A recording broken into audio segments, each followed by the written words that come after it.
Okay. तो परत वंदामी बनते परत एकदा सर्वांना जय भीम. जय भीम. आणि आज का जो विषय है आपको पता है, all India SC/ST employees welfare association ONGC के माध्यम से मैं जागे सोमपुर आप सबका मेरी पूरी टीम के साथ आपका स्वागत करता हूं. और जैसा कि जो परिपाटी है, हम लोग सर्वप्रथम बंते जी को क्षमा याचना करेंगे और साथ में उन्हें निवेदन करेंगे, अनुग्रह करेंगे त्रिशरण पंचशील के लिए. तो महेंद्र मोटघरे जी है, उनको मैं सर्वप्रथम उनको अनम्यूट कर रहा हूँ. हाँ मोटघरे साहेब, तुम्ही आधी याचना करावी बंतेजींना. या ओके.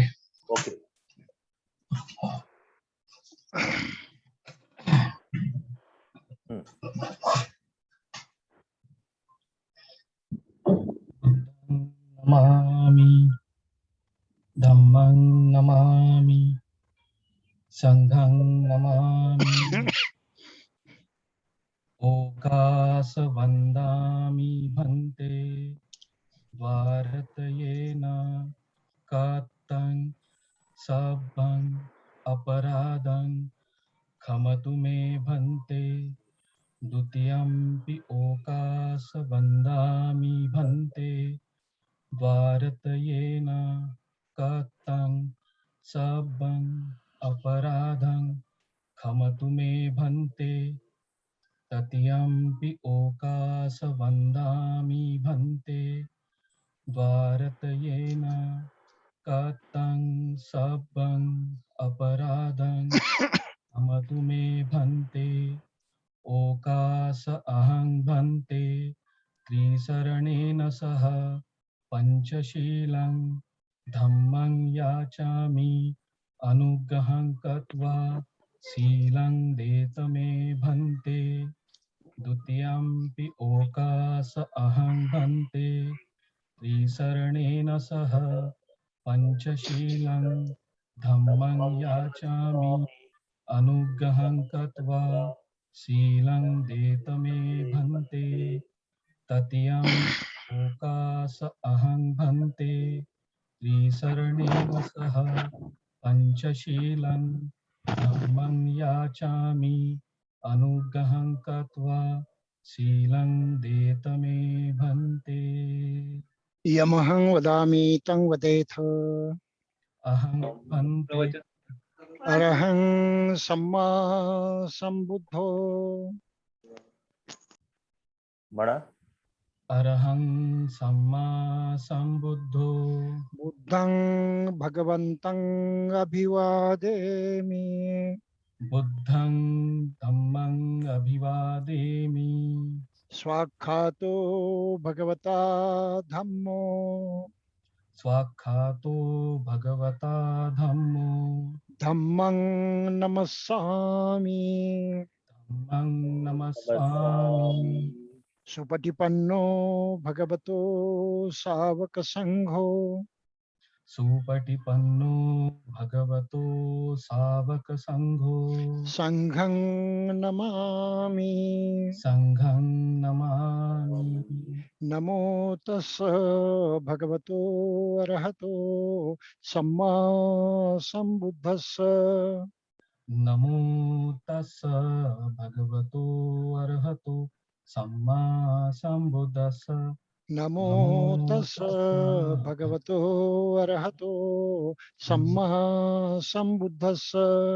नमो तस्स भगवतो अरहतो सम्मा संबुद्धस्स. नमो तस् भगवतो अरहतो सम्मा संबुद्धस्स.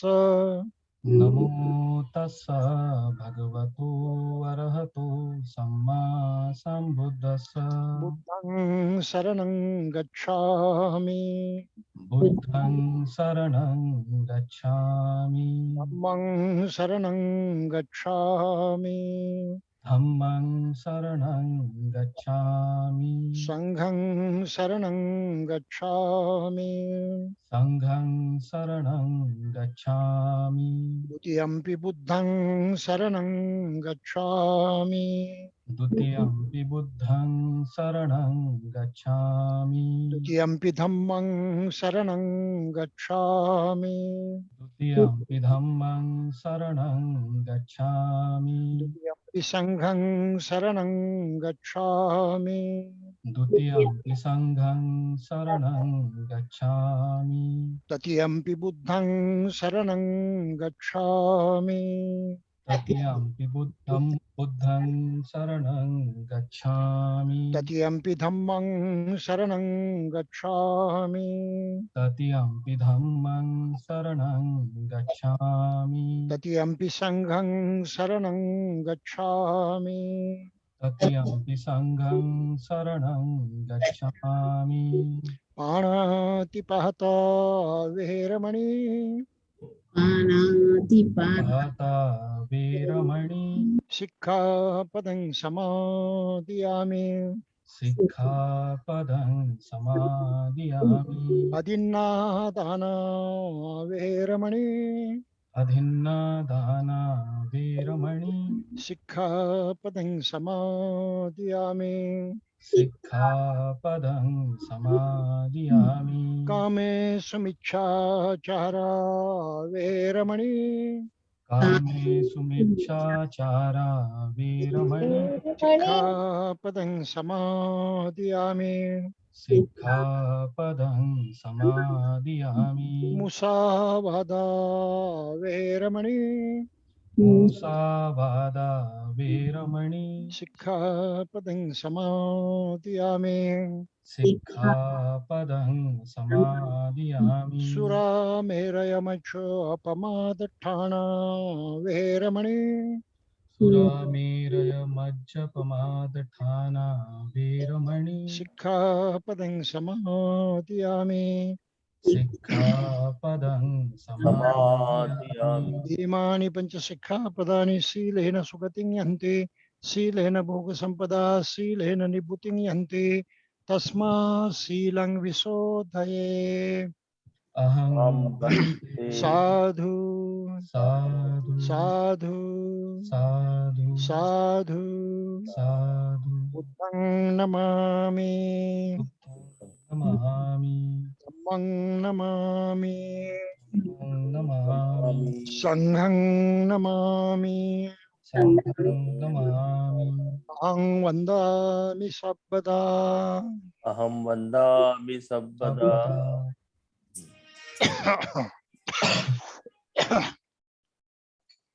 तो बंते जी अनम्यूट करा थोड़ा, अनम्यूट। हाँ, ओके फाइन। ओके, तो साथियों, अभी हमने त्रिचरण पंचशील ग्रहण किया है और साथ में समाज याचना भी की है बंते जी को। अभी जैसा कि मैंने पहले बताया, आज का जो विषय है बड़ा ही रोचक विषय है। It's very interesting topic and totally different topic from traditional जो डिस्कोर्सेस होते हैं बुद्धिज्म के। सो बंती से मेरी बात हुई थी, तो हमने ऐसे सिलेक्टिव ऐसे टॉपिक हमने चुने हैं कि जिसपे बहुत कम बात होती है, ओपनली पब्लिक फोरम में होती है। बहुत सारे डाउट्स हमारे मन में रहते हैं कि बुद्धिज्म का बेसिकली पर्सपेक्टिव क्या है, शाकाहार के बारे में, देशामिष भोजन, बहुत सारा कंफ्यूजन है। क्योंकि भारत के परिप्रेक्ष्य में अगर देखा जाए तो हम लोग यहाँ जो ट्रेडिशनली जो चलते आ रहा है उसमें बिलीव करते हैं। हम लोग फॉरेन कंट्री में जब जाते हैं, जैसे थाईलैंड है, जापान है और बाकी और कंट्रीज में जाते हैं, तो वहाँ कुछ अलग नज़ारा देखने को मिलता है। तिब्बत में जाते हैं तो वहाँ अलग नज़ारा देखने को मिलता है, खाने के खासकर। सो हमने सोचा कि नहीं, ये इसमें बहुत सारी अभी भी हमारे मन में बहुत सारी भ्रांतियां है कि इसमें जो बुद्धिज्म का क्या, उसमें क्या दृष्टिकोण है, क्या पर्सपेक्टिव क्या है इसमें, कि क्या कैसा होना चाहिए, क्या होना चाहिए, क्या ये उतना इम्पोर्टेंट है खाना, और उसमें क्या होना चाहिए नहीं होना चाहिए इतना इम्पोर्टेंट है। तो ये सब जो जितने भी मन में हमारे डाउट्स है, इसको दूर करने के लिए हमने बंटी से बात की थी। तो Bunty ji has kindly agreed to talk on this topic कि वेजिटेरियनिज्म और नॉन वेजिटेरियनिज्म जो होता है, तो इसमें बुद्धिज्म के पर्सपेक्टिव में क्या हो। तो अभी ज़्यादा समय न गवाते हुए, क्योंकि ऑलरेडी 50 के आसपास हमारे साथी जुड़ चुके हैं, तो मैं पुनः एक बार आपको आपको सबको जय भीम कहते हुए और बंते जी को वंदामी कहते हुए ये कार्यक्रम है, और उसको बंते जी को मैं निवेदन करता हूँ कि बंते जी जो आज का जो विषय है उसके ऊपर हमें मार्गदर्शन करें। और साथ ही दूसरी और एक इम्पोर्टेंट बात यह है कि अगर आपके मन में कोई डाउट है इस बारे में, जैसे बंते जी के देशना के बाद आप अपना प्रश्न जो है ना वो पूछ सकते हैं बिंदास। आपके मन में कुछ भी अगर सवाल है ना, वो उसको मन वहां मत रखिए, उसको बाहर निकालिए, स्पीक समथिंग अगर कुछ है तो। वो डाउट डाउट नहीं रहना चाहिए, क्योंकि भंते जी बहुत बड़े विद्वान हैं, उन्होंने बहुत गहराई से बुद्धिज्म का स्टडी किया है, अध्ययन किया है। बाबा साहब का उन्होंने बहुत पढ़ा है और काफी देशों का भ्रमण किया है, तो उनको सब पता है कि ये एक्चुअली उसमें क्या, हमारे भारतीय परिप्रेक्ष्य में क्या होना चाहिए और क्या नहीं होना चाहिए। तो आपके मन में कोई सवाल अगर है ना, so don't hesitate to ask to Bhante ji, ठीक है। तो कार्यक्रम के बाद में, बंते जी के देशना के बाद में, you will be allowed to ask question. तो उसके लिए आप चैट बॉक्स में एक मैसेज डालेंगे या you can raise your hand, ठीक है। सो बीच इन द मीन टाइम, जब तक बंते जी के देशना होगी तब तक आप बने रहिएगा, पूरा ध्यान से सुनिएगा, और उसके बाद में फिर अगर कोई सवाल है तो then you can come out with your questions. Thank you once again. और अभी मैं बंते जी को निवेदन करता हूँ कि बंते जी आज का जो विषय है उस पर देशना प्रारंभ कर सकते हैं। बंते जी प्लीज। भाई और बहनों, आज हम जिस विषय के बारे में जानकारी हासिल करना चाहते हैं या उसकी कुछ विशेषताएं समझने की कोशिश करने जा रहे हैं, ये बहुत ही पेचीदा विषय है, कॉम्प्लिकेटेड है, क्योंकि इसके बारे में ढेर सारी मान्यताएं पूरी मनुष्य जाति में बरसों से चली आ रही है। वेजिटेरियनिज्म, शाकाहार हम जिसे कहते हैं, ये बहुत ही विलक्षण शब्द प्रयोग है। भारत की ओर अगर देखा जाए, हम अपनी संस्कृति को, अपने देश की जो परंपरा है, इनकी तरफ अगर नजर डाले तो हमें एक बात बहुत स्पष्टता से दिखाई देती है कि इस पूरे देश में सदियों से, बरसों से, ये जब बारिश की दिन आते हैं, वर्षा काल उसको कहते हैं, रेनी सीजन जिसको कहते हैं, तो ये लगभग कम से कम 3 और ज्यादा से ज्यादा 4 महीनों का माना जाता है। और इस 4 महीनों के दौरान बहुत सारे लोग सामिष आहार को छोड़ देते हैं, निरामिष आहार को ग्रहण करते हैं। प्राणियों की कत्ल नहीं होती, मांस मछलियां कहीं बेची नहीं जाती, कोई खरीदार नहीं होते। तो कम से कम इन 4 महीनों के कार्य दौरान, जिसको चातुर्मास कहा जाता है, इसके दौरान सामिष भोजन करने पर अपने भारत में बहुत जोर दिया जाता है। एक एस्टैब्लिश्ड ट्रेडिशन है, एक प्रस्तापित परंपरा है। आजकल ये परंपरा कुछ थोड़ी सी क्षतित हुई है, उसको क्षति पहुंची है, कमजोरी आ गई है, क्योंकि आधुनिक पढ़े लिखे लोग जो हैं, ये चातुर्मास को मानना नहीं चाहते। इसकी उनके दृष्टि में कोई कीमत नहीं है। लेकिन भारत की जनता आमतौर पर, मेजॉरिटी ऑफ द पीपल, बहुसंख्य लोग जो है भारत के, आज भी इस चातुर्मास के दौरान सामिष भोजन करते नहीं, सॉरी, सामिष भोजन से अलग रहते हैं, यानी मांस मछलियां वगैरह भक्षण नहीं करते। वेजिटेरियनिज्म, निरामिष भोजन को ही वो पसंद करते हैं। एक दिन की परंपरा नहीं है भारत में, सदियों से चली आ रही है। अगर हम इतिहास में जाकर झांके तो हमें दिखाई देता है इसकी शुरुआत कम से कम बुद्ध और महावीर, जैन धर्म के संस्थापक वर्धमान महावीर, बुद्ध धर्म के संस्थापक भगवान बुद्ध, कम से कम उनके समय से तो निश्चित ही ये शाकाहार प्रचलित हुआ है, उसका महत्व बढ़ा है। जैन परंपरा हमें ये कहती है कि इससे पहले से ही वे अहिंसा के तत्व के मुख्य अनुयायी होने के कारण शाकाहार उनके लिए बिल्कुल नैसर्गिक था, नेचुरल था। तो ये परंपरा इतनी पुरानी है कि कम से कम भारतवर्ष में 2500 या 3000 वर्षों से ये चली आ रही है।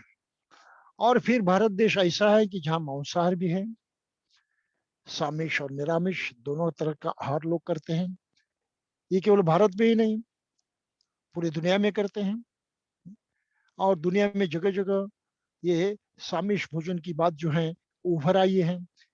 हिंसाचार से अलिप्त रहने की कोशिश विश्व के कोने कोने में की गई है। इसका भी हम थोड़ा सा इतिहास देखें तो आजकल यूरोप की तरफ हम देखते हैं तो लगभग हमें शाकाहार पसंद करने वाले लोगों की संख्या दिन ब दिन बढ़ते जा रही है, ऐसा दिखाई देता है। मैं स्वयं लंदन में जब था, लगभग 25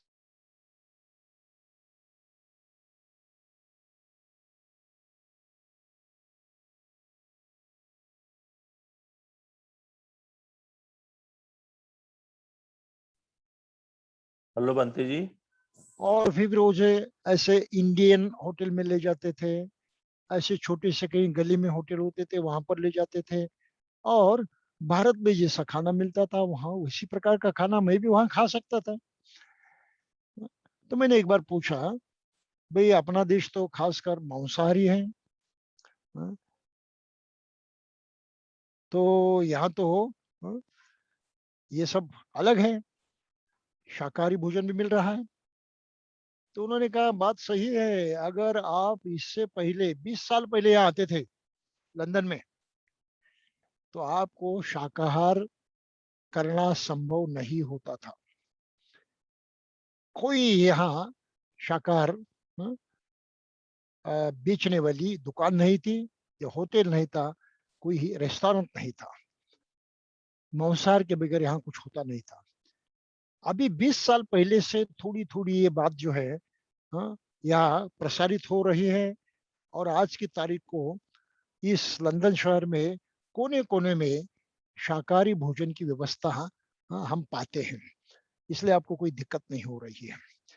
और ये हकीकत है पूरे विश्व में।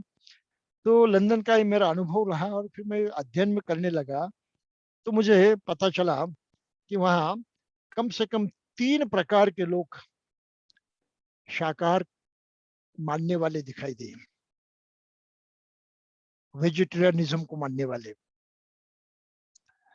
एक प्रकार के लोग दिखाई दिए जो केवल सब्जियां खाते थे, फल वगैरह खाते थे, मांस मछली बिल्कुल नहीं खाते थे, लेकिन दूध के जो पदार्थ होते थे, दूध के जो पदार्थ होते थे वो सभी खाते थे। तो वेजिटेबल्स यानी सब्जियां, फल और दूध, इनको खाने वाले लोगों का एक वर्ग मुझे दिखाई दिया जिसको वहां के लोकल भाषा में लैक्टो वेजिटेरियन कहा जाता था। लैक्टो वेजिटेरियन, ये एक वर्ग मुझे दिखाई दिया। फिर दूसरा वर्ग दिखाई दिया, इस वर्ग के लोग हाँ, फल हैं, सब्जियां हैं, उसके साथ दूध है और उसके साथ मैदा भी खाते थे, अंडा भी खाते थे। तो 3 पदार्थ वो खाते थे और खुद को शाकाहारी कहते थे। तो उनको लैक्टो ओहो वेजिटेरियन कहा जाता था। ये दूसरा प्रकार मैंने देखा। और फिर तीसरा भी एक प्रकार मुझे नजर आया, जो खुद को वीगन कहते थे, वीगन, इसके माने केवल सब्जी और फ्रूट, इस पर ही गुजारा करना है। मांस नहीं, मछली नहीं, यहां तक प्राणियों से जो चीज पाई जाती है उसका भी वो बहिष्कार करते हैं। जैसे दूध गाय से मिलता है, प्राणी से मिलता है, दूध और दूधजन्य पदार्थ उनका बहिष्कार करते हैं। अंडा जो है मुर्गी से मिलता है, प्राणी से मिलता है, उसका भी बहिष्कार करते हैं। मध होता है, हनी, हनी भी मक्खियों से मिलता है, उसका भी वो बहिष्कार करते हैं। तो इस तरह से केवल खाने की चीजों का ही बहिष्कार करते हैं ऐसा नहीं, तो वे लोग प्राणी से पाए हुए अन्य वस्तुओं का भी बहिष्कार करते हैं। जैसे चमड़ी की कोई चीज जो है वो इस्तेमाल नहीं करते, उसका बहिष्कार करते हैं। चमड़े से बनी किसी भी चीज का वो स्वीकार नहीं करते, हड्डी से बनी किसी भी चीज का स्वीकार नहीं करते। ऊल जो है, ऊल के भी पदार्थ जो है, वस्तुएं जो है, वो प्रत्यक्ष यूज नहीं करते, तो इनको वीगन कहा जाता है। तो बहुत ही स्ट्रिक्ट शाकाहार कहा जाता है उसको। केवल सब्जियां, केवल फल जो है, अनाज जो अन्य धान्य है, बस उसी को ही खाकर वो अपना चरितार्थ चलाते हैं, तो उनको वीगन कहा जाता है। तो ये भी आंदोलन यूरोप में बढ़ रहा है। तो इस प्रकार हम आज की तारीख को देखते हैं कि शाकाहार में भी ये 3 प्रकार के लोग हम पाते हैं। तो इतिहास में देखते हुए मुझे पता चला कि शाकाहार का उगम भारत में तो ठीक है, वर्तमान महावीर जी थे, भगवान बुद्ध थे, इनके जमाने से इसका प्रचार जोर से हुआ। इससे पहले भी शायद शाकाहार अस्तित्व में होगा, लेकिन बुद्ध और महावीर के उदय से इसको बहुत गति मिली और वो सार्वत्रिक होने की तरफ ये विषय जो है बढ़ते गया। तो क्या विश्व में ऐसा कुछ हुआ है? देख रहा था, खोज रहा था, अध्ययन कर रहा था, तो मुझे समझ में आया कि यूरोप में भी लगभग उसी जमाने में जब भारत में बुद्ध का उदय हुआ था, भारत में महावीर का उदय हुआ था, उसी जमाने से, लगभग उसी जमाने से, उससे पहले से भी यूरोप में भी ये शाकाहार जो है, ये विषय अपनाया गया था, ये जीवन पद्धति अपनाई गई थी। और उसके सबसे पुराने जो प्रवर्तक हैं, जो ईसा पहले 530 में हो गए, before the Christ, way Pythagoras. Pythagoras एक बहुत ही बड़े तत्वज्ञानी हैं और वैज्ञानिक भी हैं। उनका मैथमेटिक्स में बड़ा योगदान है, जो हम जानते हैं सब। तो पाइथागोरस उनके अपने सिद्धांत में, साइंस के और मैथमेटिक्स के। तो ये पाइथागोरस जो थे, उन्होंने उस वक्त लगभग बुद्ध के जमाने के समय शाकाहार का बड़ा जोरदार समर्थन किया है, बहुत ही जोरदार। फिर ग्रीक दूसरे फिलोसोफर थे, प्लेटो, वो भी शाकाहारी थे। एपिकुरस, ये भी शाकाहारी थे। और प्लूटार्क, जो उस वक्त के हिस्टोरियन थे, रोमन हिस्टोरियन थे, और उनको पैगन फिलोसोफर भी कहा जाता है, ये भी प्रत्यक्षात शाकाहारी थे।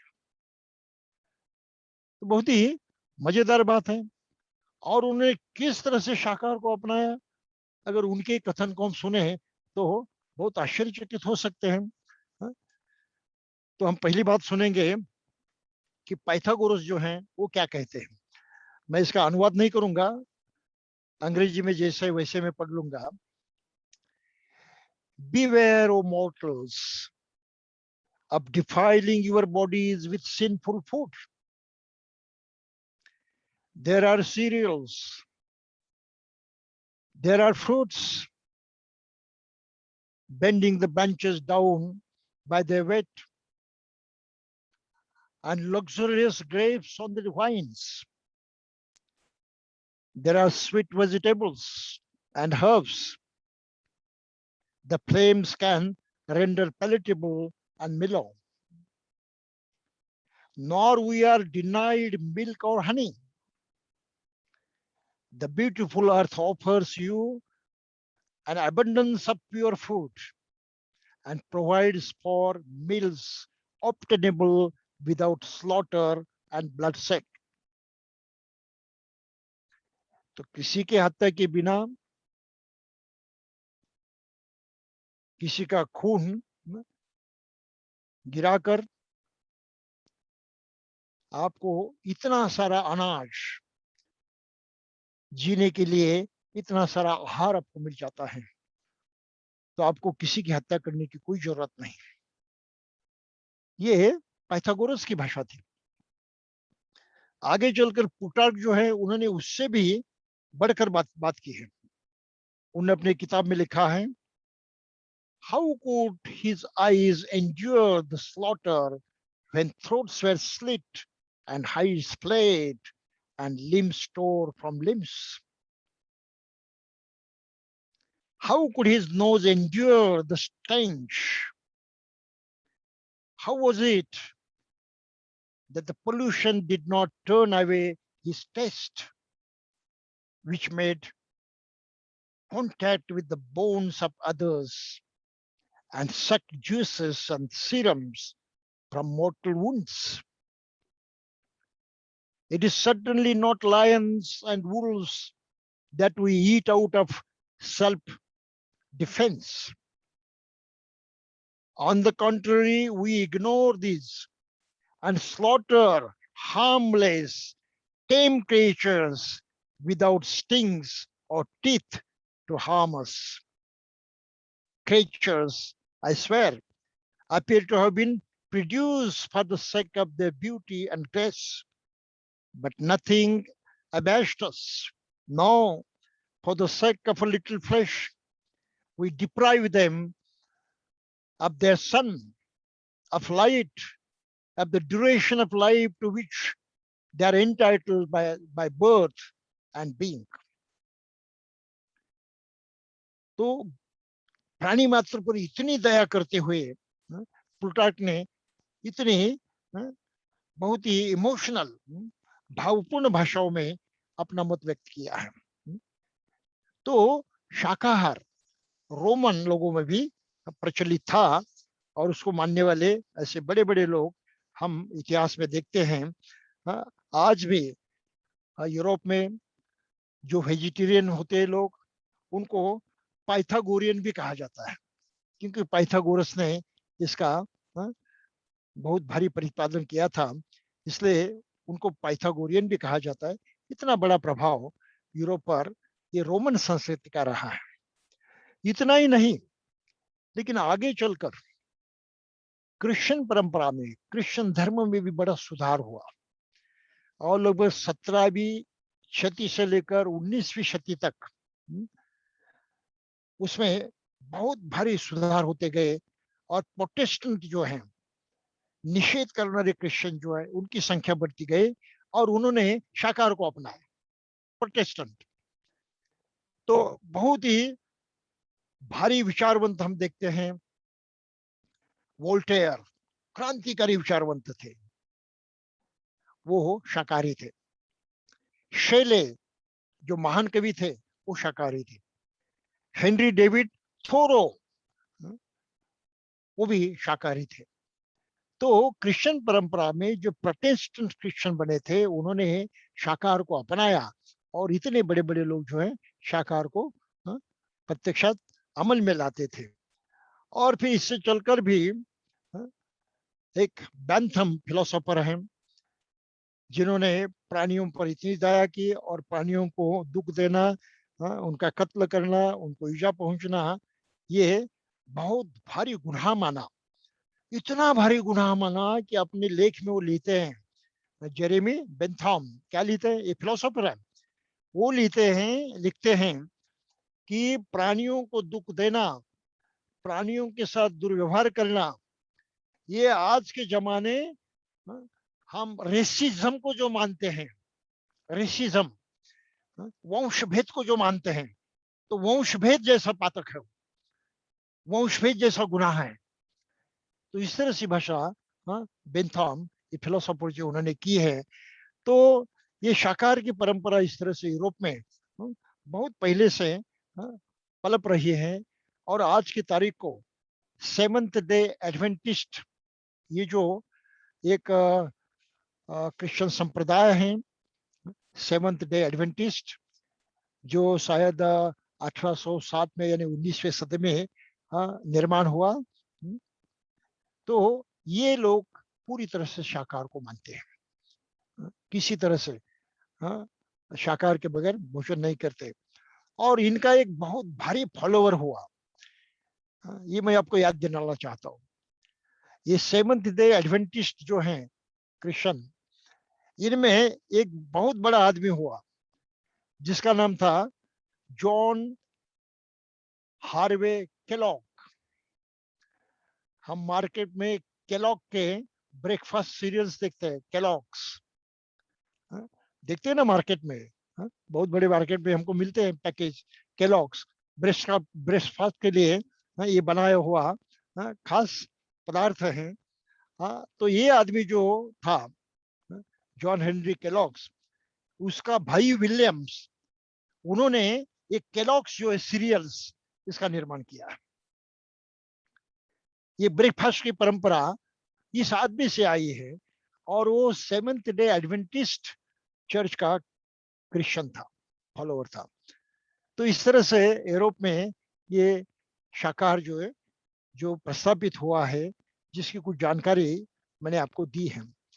तो आइए हम अभी दोबारा अपने देश की तरफ आए।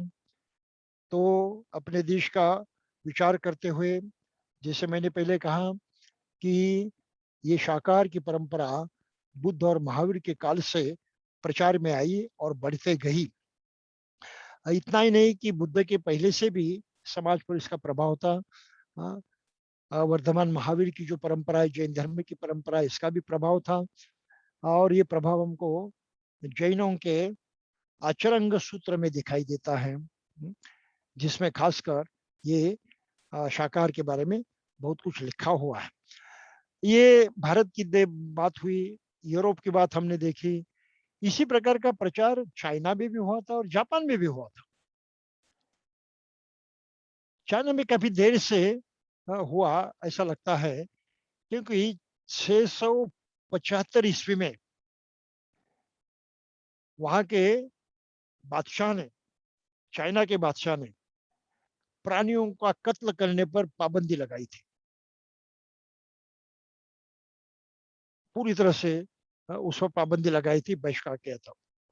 लेकिन एक सहूलत रखी थी कि जो वाइल्ड बर्ड है और वाइल्ड एनिमल्स हैं, उसको मारने में उन्होंने कोई रुकावट नहीं डाली थी। उसी प्रकार जापान में भी वहां का जो राजा था एम्परर तेन्मु, इन्होंने भी हुक्म निकाला था कि किसी प्राणी की हत्या नहीं की जाएगी। तो इससे चाइना में भी हुआ, जापान में भी हुआ। चाइना में खासकर जो सोंग डिनेस्टी थी, उन्होंने बुद्धिस्ट क्यूसिन पॉपुलर किए, रेसिपी, खाद्य पदार्थ, बुद्धिस्ट खाद्य पदार्थ जो है उनको बहुत ही पॉपुलर किया। और इसमें से कुछ आज की तारीख को भी हम अपनाते हैं, खाते हैं। उदाहरणतः कौन से खाद्य हैं? उन्होंने मशरूम बड़ा पॉपुलर कर दिया। टोफू, ये भी प्रकार जो उन्होंने पॉपुलर किया, बहुत ही पॉपुलर किया। सेटॉन और कोंजैक, तो इस तरह के पदार्थ जो आज की तारीख में हम इंटरनेशनल मार्केट में खाते हैं, तो ये भी चाइना से बहुत भारी प्रमाण में आगे आए हैं। तो ये पूरा विश्व का शाकाहार का इतिहास देखते हुए हम थोड़ा सा भी बुद्धिज्म की तरफ पौड़े। उससे पहले और एक बात है कि आज की तारीख को शाकाहार सब जगह बढ़ रहा है। उसका अलग अलग ढंग से, अलग अलग दृष्टि से अध्ययन भी हो रहा है। वैद्यकीय दृष्टि से शाकाहार कितना अच्छा है, इस पर भी संशोधन हो रहा है। स्वास्थ्य की दृष्टि से, पर्यावरण की दृष्टि से, मानसिक दृष्टि से इसके जो लाभ है उस पर काफी संशोधन हो रहा है, उसकी काफी जानकारी बाहर आ रही है। यहाँ तक कहते हैं कि जो लोग शाकाहारी होते हैं उनमें मौत का प्रमाण जो है, मृत्यु का प्रमाण जो है 24% जो है कम होता है जो शाकाहारी नहीं उनसे। तो जो शाकाहारी नहीं है उनसे 24% लोग की मृत्यु कम होती है। 24% लोगों की मृत्यु कम होती है शाकाहार करने वालों में। तो एक बड़ा आश्चर्यकारक एक सत्य बाहर निकला है।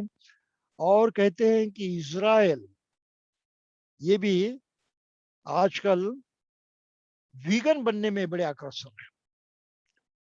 वीगन बनने में यानी क्या, केवल अनाज खाना है, फल खाना है, वेजिटेबल्स खाना है, सब्जियां खानी है, इसके अतिरिक्त कुछ भी नहीं, प्राणी से पाई कोई भी चीज खानी नहीं है, तो इसको वीगन कहते हैं। हमने देखा। तो आज की तारीख में पूरे विश्व में, पूरे जगत में सबसे अधिक वीगन लोग कहाँ हैं, कौन से देश में हैं? यकीन मानिए कोई इस्राएल में है। इस्राएल में 5% लोग वीगन्स हैं। इस तरह से वो पूरे पूरे शाकाहारी बन चुके हैं। ये एक ऐतिहासिक जानकारी मैं आपको दे रहा हूं। और इसके और भी महत्वपूर्ण ऐसे कुछ मामले सामने आए हैं।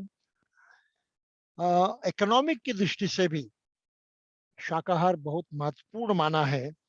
और आधुनिक काल में कुछ इकोनॉमिस्ट जो हैं उन्होंने पूरे विश्व को चेतावनी दी है कि पूरे वर्ष में, ये वर्ल्ड वॉच इंस्टीट्यूट है जिसने चेतावनी दी है कि पूरे विश्व में जो ये मांस खाया जाता है, मांसाहार किया जाता है, उसमें बहुत भारी कटौती होना जरूरी है।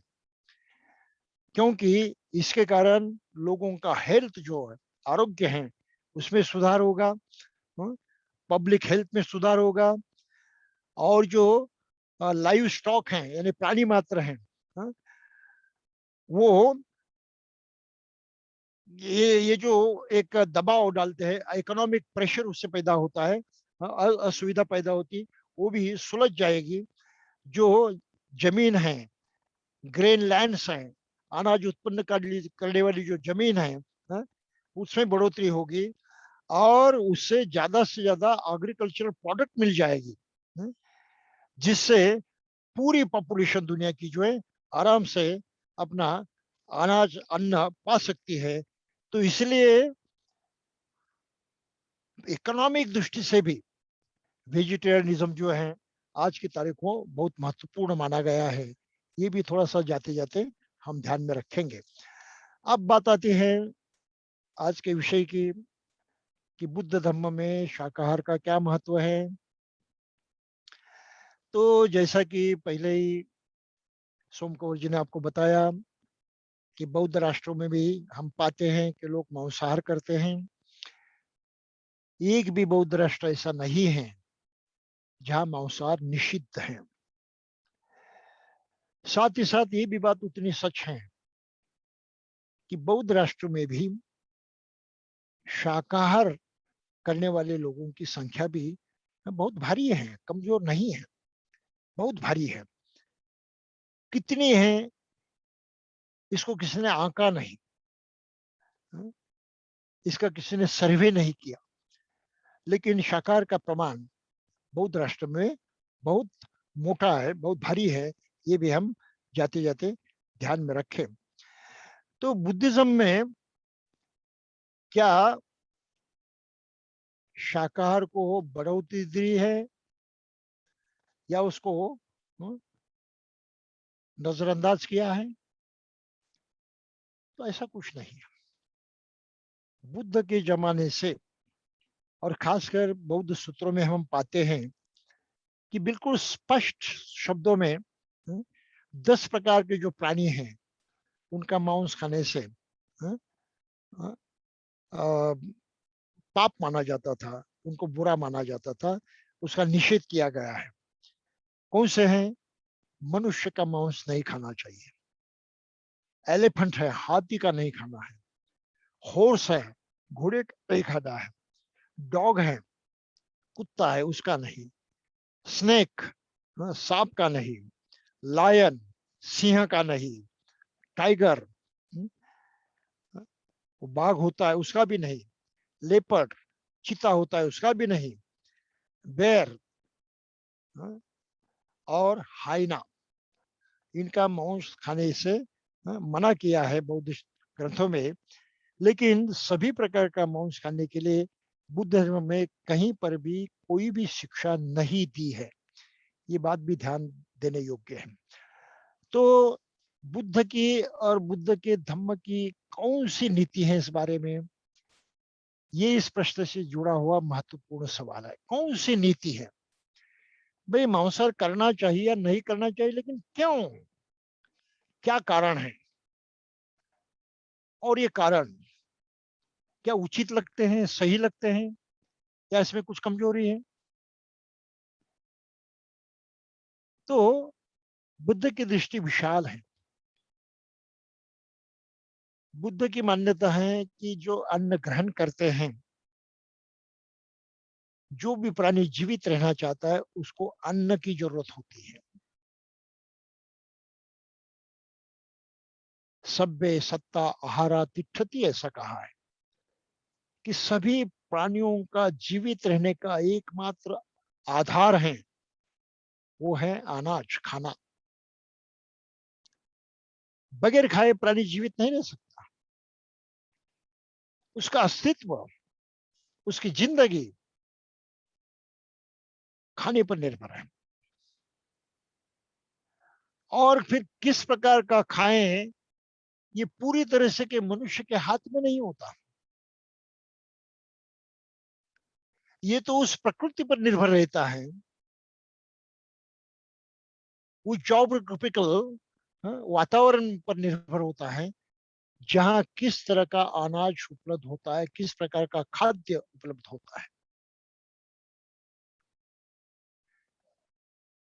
दुनिया की सभी जगह तो अनाज पैदा नहीं करते,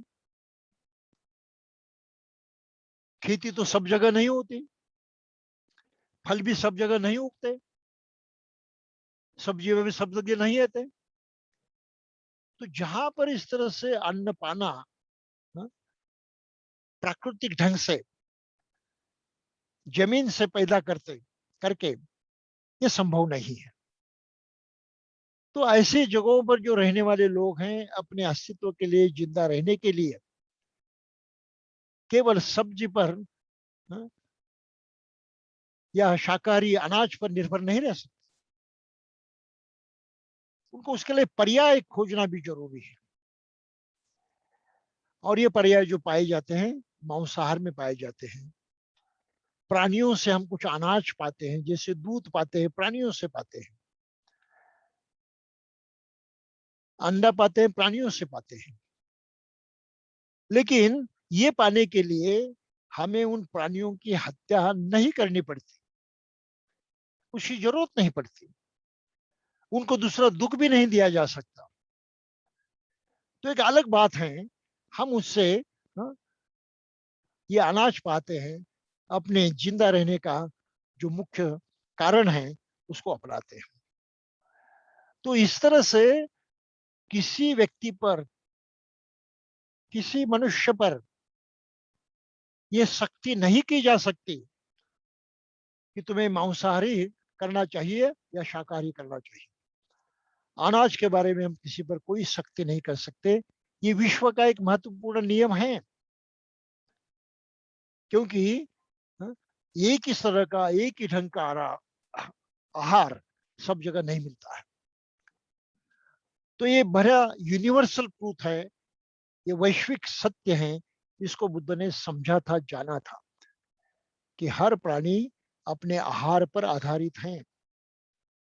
अगर आहार नहीं मिला तो उसकी मृत्यु हो जाती है। अगर वो स्वयं ही जीवित नहीं रहा तो क्या पाने की इच्छा करेगा और क्या पाएगा?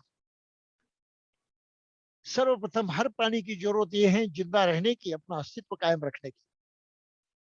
इससे कोई कॉम्प्रोमाइज नहीं हो सकता, इसको नजरअंदाज नहीं किया जा सकता। कोई बाघ आए, सिंह आए और शाकाहार आदमी ये कहे कि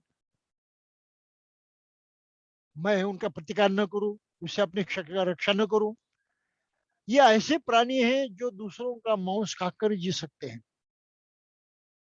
उनके लिए उससे दूसरा आना संभव नहीं है, तो उनको बुरा मान नहीं सकते आप, और उसका भक्ष्य होने से बच भी नहीं सकते आप। और चूंकि आप शाकाहारी है, ऐसा तो नहीं कहेंगे कोई बात नहीं, मैं खुद को अर्पण कर दूंगा, ये सिया है, भूखा है, चलो खा ले मुझे, ऐसा तो नहीं कहता। यह आदमी जिंदा रहने की कोशिश करेगा, खुद का बचाव करने की कोशिश करेगा। सिंह से, बाघ से वो दूर भागेगा, अपनी आत्मरक्षा करेगा। जरूरी नहीं कि उनका उसने खून करना चाहिए, उनका भी उनको हत्या करनी चाहिए, जरूरी नहीं है, क्योंकि जीवित रहना उसके लिए अहम बात है। अब जहां दूसरा अनाज नहीं मिलता है, वहां पर तो लोगों को फिर इस तरह से निसर्ग से, ऐसे प्राणियों से जो कुछ अन्न पाया जाता है, उसको पाना जरूरी हो जाता है।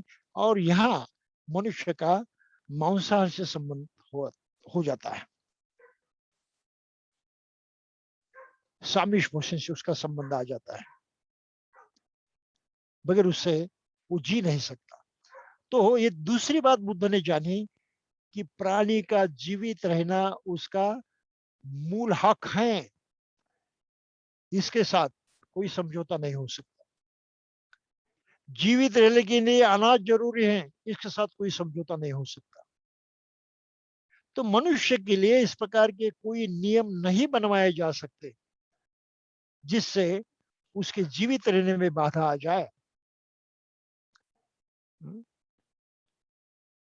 तो ये जो महत्वपूर्ण सूत्र हैं, इस सूत्र पर बुद्ध ने बहुत भारी जोर दिया, और कोई ऐसे नियम नहीं बनाए कि आपको बुद्ध की शिक्षा को अमल में लाना है तो शाकाहारी बनना चाहिए, मांसाहारी नहीं होना चाहिए, इस प्रकार की बुद्ध ने भाषा नहीं की। तो बुद्ध धर्म में कौन सा तरीका अपनाया है, ये बड़ा महत्वपूर्ण प्रश्न है।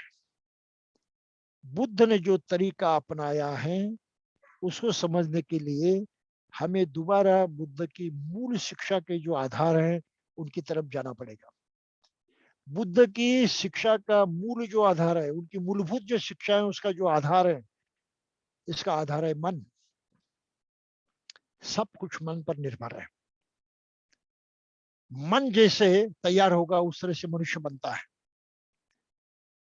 मनुष्य का पूरा अस्तित्व उसके मन का कारण है, और इस मन को वो सकारात्मक बनाता है, पॉजिटिव बनाता है, तभी वो पूरे पूरे सुख को पा लेता है। ये मुख्य सूत्र है बुद्ध धर्म का। तो मनुष्य की मानसिकता परिशुद्ध रहे, इसी प्रकार का उपदेश बुद्ध ने दिया है।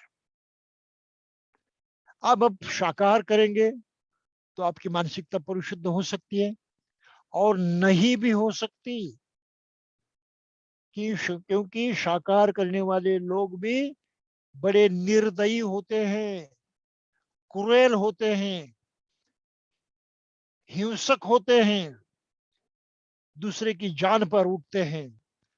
ये आम अनुभूति है हमारी। शाकाहार करते हैं जरूर, पर हिंसा की भावना, नफरत की भावना इतनी जोरदार होती है।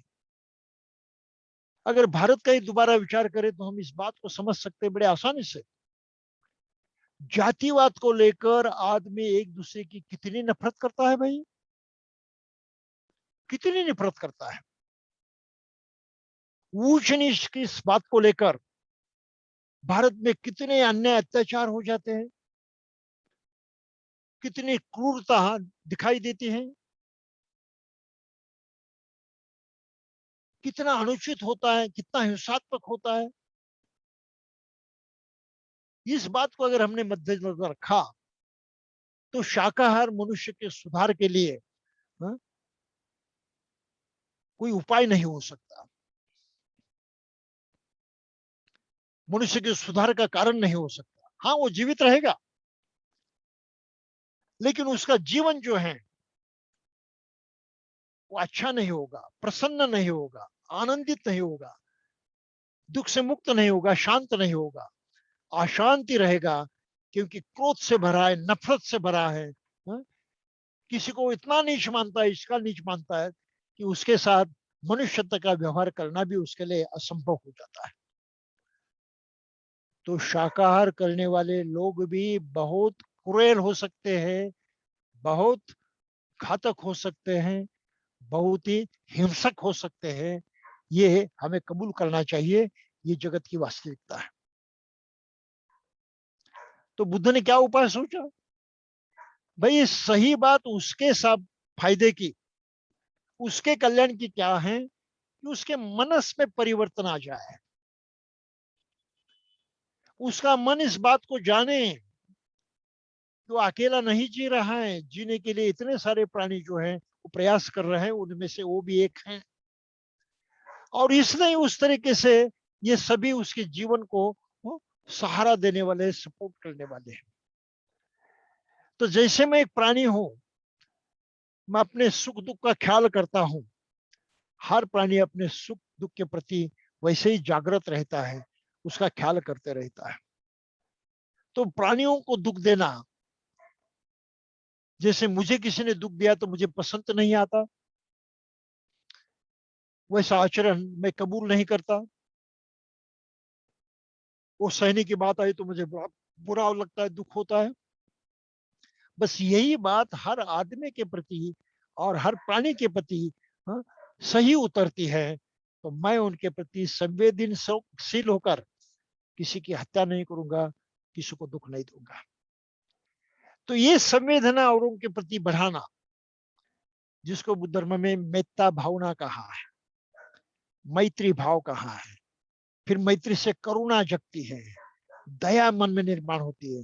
किसी का दुख दर्द देखकर हमें बुरा लगता है, उसकी सहायता करने के लिए हम दौड़ते हैं, प्रयास करते हैं। इससे मुदिता होती है। अगर दूसरे आनंदित होते हैं, सुखी हैं, तो हमें भी सुख महसूस होता है। उसका आनंद देकर ईर्ष्या पैदा नहीं होती, दुख नहीं होता, हम नाराज नहीं होते, मन के अंदर जलते नहीं हम, ये हमारी जलन पैदा नहीं होती। इस तरह की मुदिता, एक सही आनंद जो है हमको होता है। दूसरे का सुख देखकर हमको सुख लगता है, दूसरे का आनंद देखते हुए हमें भी आनंद की अनुभूति होती है। तो इस तरह से ये मुदिता पैदा होती है, और आखिरकार इन सब से आदमी मुक्त हो जाता है, जिसको उपेक्षा कहा गया है। तो ये मनुष्य के मन के द्वारा होने वाला सही विकास है।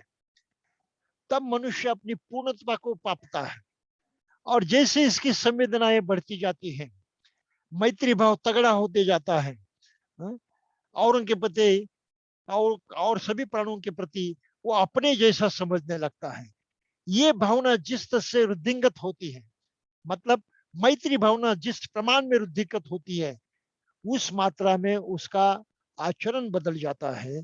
अगर वो मांसाहारी है तो उससे विरत होने लगता है, उसको नापसंद करने लगता है, उसको छोड़ देने लगता है, और आखिर में छोड़ भी देता है। तो ये मनुष्य के मन के सहारे जो परिवर्तन होता है, उस पर बुद्ध धर्म ने अपना पूरा जोर लगाया है। खाना पीना तो एक मामूली बात है, एक सामान्य जरूरत है। उस जरूरत से आप इस विषय को जोड़ नहीं सकते, और शाकाहारी नहीं बने तो आप में मुदिता करुणा नहीं निर्माण हो गया, ऐसा नहीं कह सकते। ये तो होगी। आप मन की साधना करें, संवेदनशीलता बढ़ाने की कोशिश करें, ये उपाय तो बुद्ध ने बताए। इन उपायों को अपनाएं तो आप संवेदनशील बनते जाएंगे। जैसे अपनी संवेदनशीलता बढ़ती जाएगी, उस प्रमाण में आप शाकाहारी बनोगे। पहले तो अहिंसक बनोगे, अहिंसा का भाव तगड़ा होगा, किसी को दुख देने की, हिंसा करने की कोई इच्छा मन में होगी नहीं। चाहे वो प्राणी छोटे हो, बड़े हो, सूक्ष्म हो या तगड़े हो, किसी की भी हत्या करने की, किसी को भी दुख देने की बिल्कुल मानसिकता ही पैदा नहीं होगी। तो इसका संबंध खाने पीने से नहीं है। मांसाहार करने वाला आदमी भी इसी तरह से आगे बढ़ सकता है, बशर्ते उसने अपने मन की साधना अपनाई। शाकाहार करने वाला भी आदमी ऑटोमेटिकली तो नहीं बन सकता, उसको भी प्रयास करने पड़ते हैं। तो वो भी अगर प्रयास करे तो इस स्थिति को अपना सकता है। तो शाकाहार या मांसाहार ये उच्च धम्म जीवन जीने के लिए आवश्यक कंडीशन नहीं है, आवश्यक बंधन नहीं है। ये वैश्विक सत्यता है जिसको बुद्ध ने जाना, और किसी प्रकार का इस बात को लेकर नियम बनाना, धम्म तत्व बनाना कबूल नहीं किया, उसको उन्होंने छोड़ दिया। लेकिन इसके माने ये नहीं है कि बुद्ध ने हिंसा कबूल की, लोगों को दुख दर्द देना कबूल किया, ऐसा भी नहीं है। बुद्ध के जमाने की बात है। थेरवाद परंपरा जो है उसके मध्यम निकाय में एक सूत्र आया है जिसको जीवक सूत्र कहा जाता है।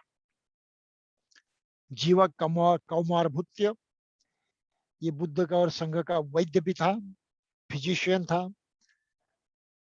सभी प्रकार की वैद्यकीय सेवा वो करता था, राजगृह में रहता था। वहां पर उसका भी एक आम का बगीचा था, आम्रवन था।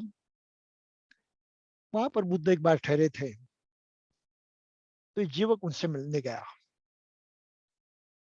और उन्होंने कहा कि भगवान, मैंने लोगों से सुना है, कुछ लोगों से सुना है कि आप भगवान बुद्ध जो हैं आपके लिए मारे हुए, कत्ल किए हुए प्राणी का मांस ग्रहण करते हैं, आपके शिष्य भी उसी प्रकार का मांस ग्रहण करते हैं। तो आप हत्यारा हैं, हत्या के समर्थक हैं, ऐसा अर्थ से निकलता है। बुद्ध ने सब कहा, सुना, और जीवक से कहा कि जीवक, ऐसा नहीं है, ये सच्चाई नहीं है। लोग मेरे बातें में झूठ प्रचार कर रहे हैं, झूठ बोल रहे हैं। मैं हिंसा का समर्थक नहीं हूं और हिंसा करने का कारण भी नहीं बनता हूं।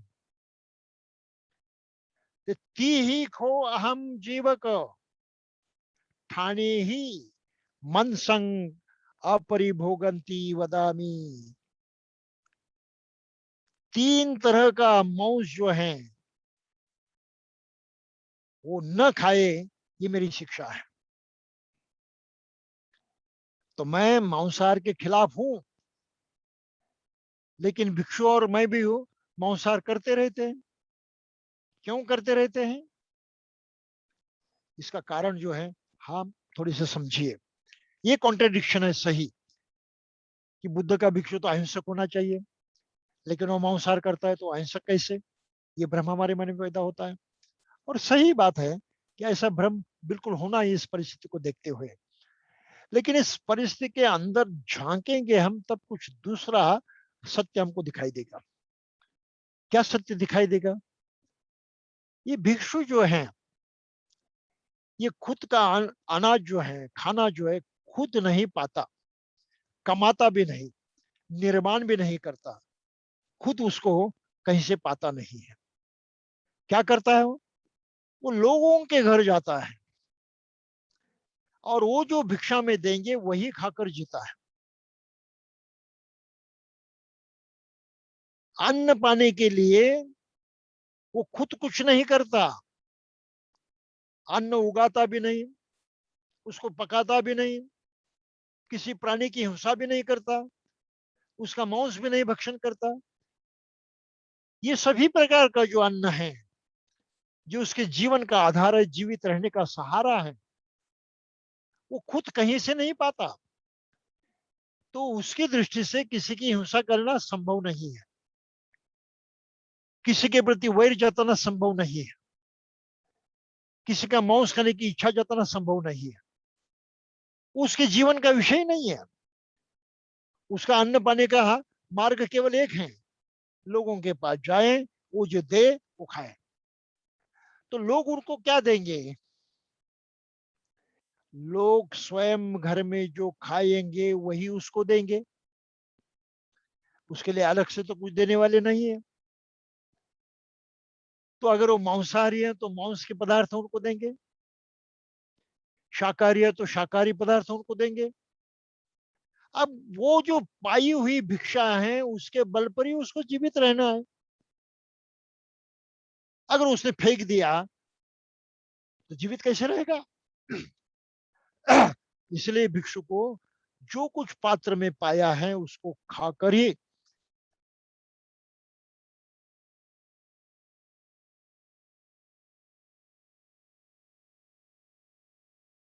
रहने की व्यवस्था, पूर्ण बात जो है हमको पहले ध्यान में रखनी चाहिए।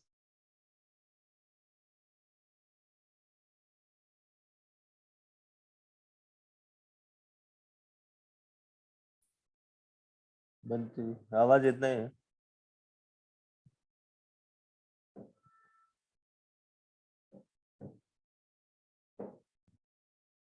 बनते जी आवाज इतना ही थी।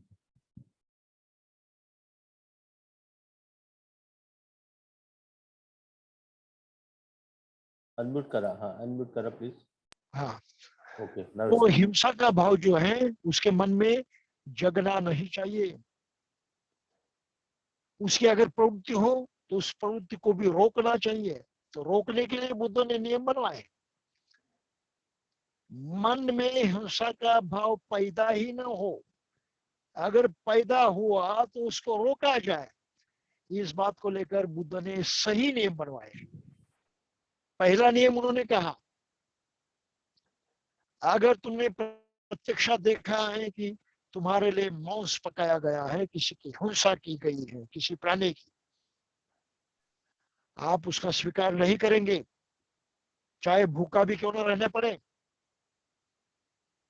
क्योंकि तुमने देखा है प्रत्यक्षात कि तुम्हारे लिए हत्या की गई है, तुम्हारे लिए वो मांस जो है वो निर्माण किया गया है। साक्षी हो तुम। साक्षी होने का मतलब क्या है? उस हिंसा के कर्म को तुमने सपोर्ट किया है, सही माना है,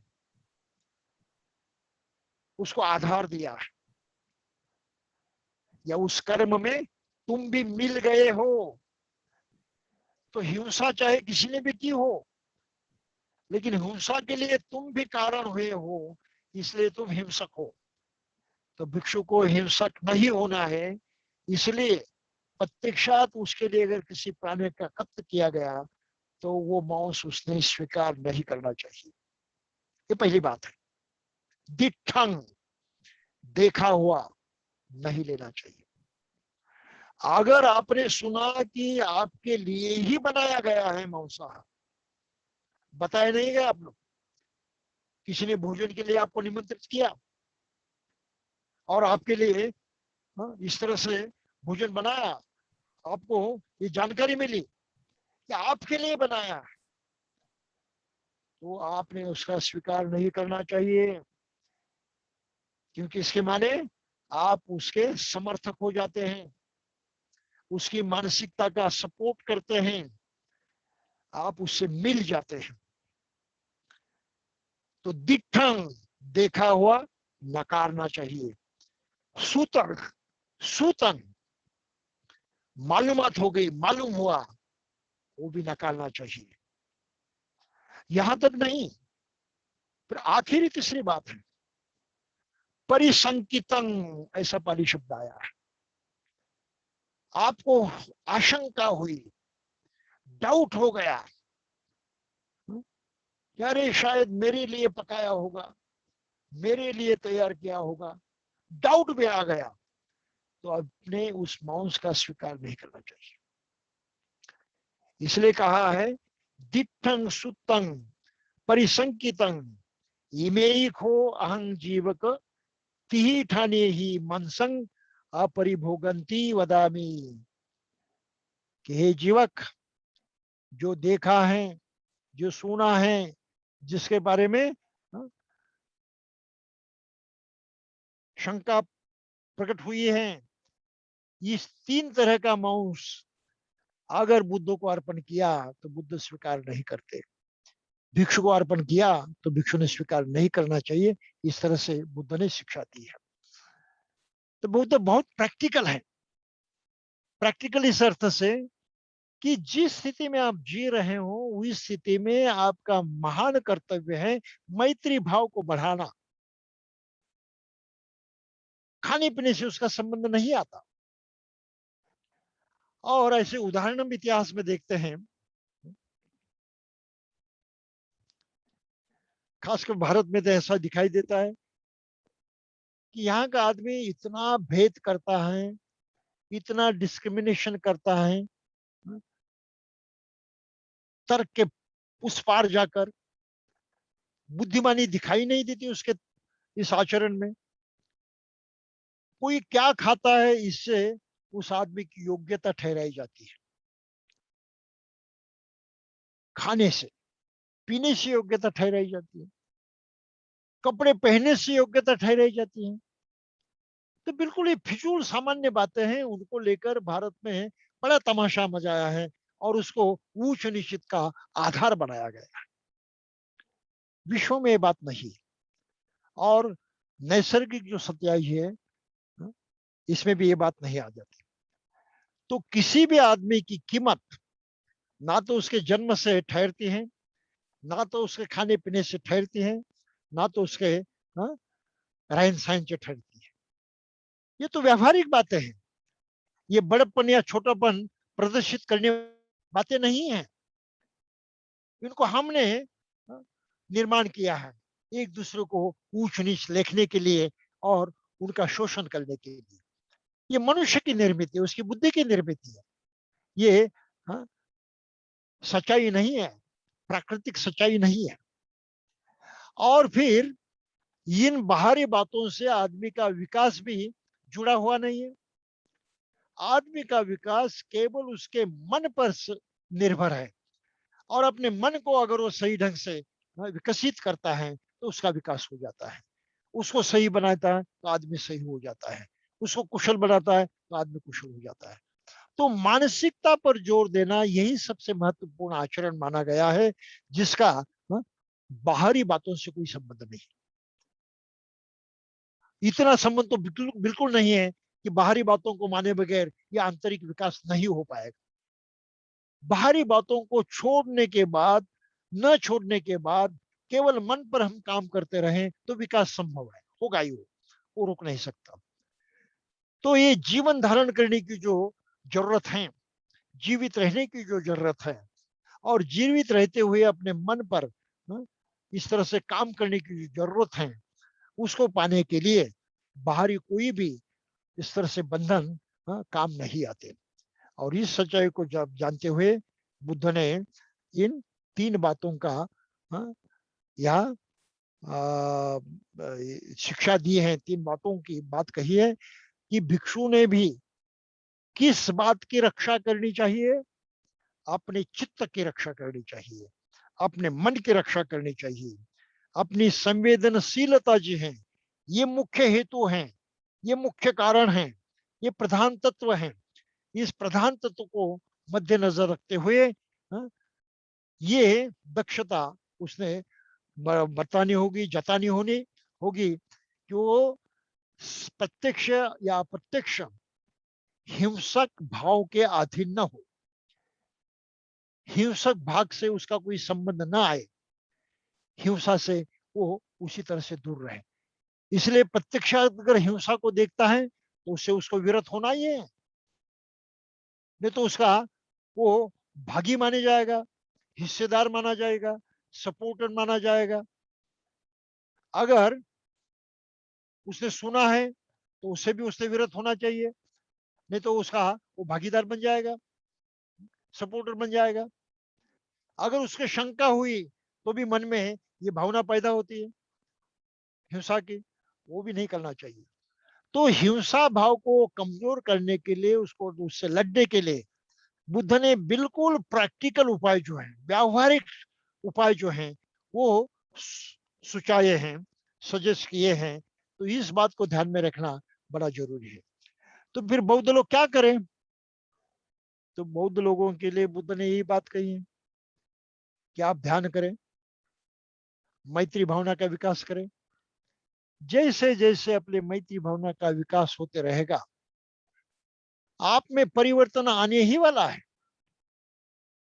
आपकी संवेदनशीलता बढ़ने ही वाली है, और उस मात्रा में आप मांसाहार से नहीं लेकिन किसी की हिंसा करने से विरत रहने वाले बनोगे,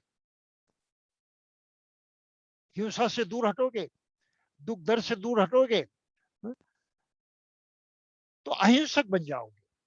तो अहिंसक मन से अहिंसक बनना है, आंतरिक ढंग से अहिंसक बनना है। तो इसके दो मार्ग होते हैं, एक है हिंसा से पाए हुए पदार्थों से अलग रहना, और दूसरा मार्ग है मन से हिंसा के भाव को हटाना। पदार्थों से अलग रहना भिक्षु के लिए संभव नहीं है, क्योंकि पदार्थ और लोग उसको देते हैं, तो उसके पास चॉइस नहीं है। हम इंग्लिश में कहते हैं बेगर्स हैव नो चॉइस।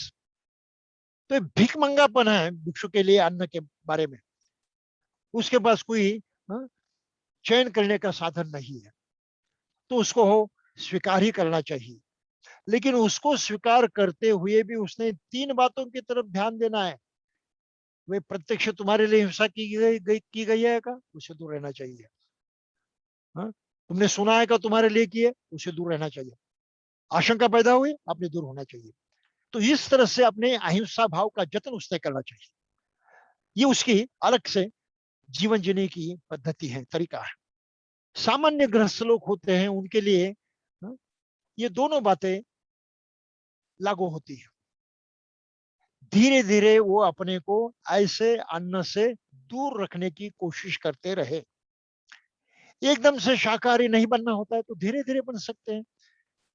उससे स्वयं जान को अलग अलग रह सकते हैं कि नहीं, मांसाहार नहीं करूंगा।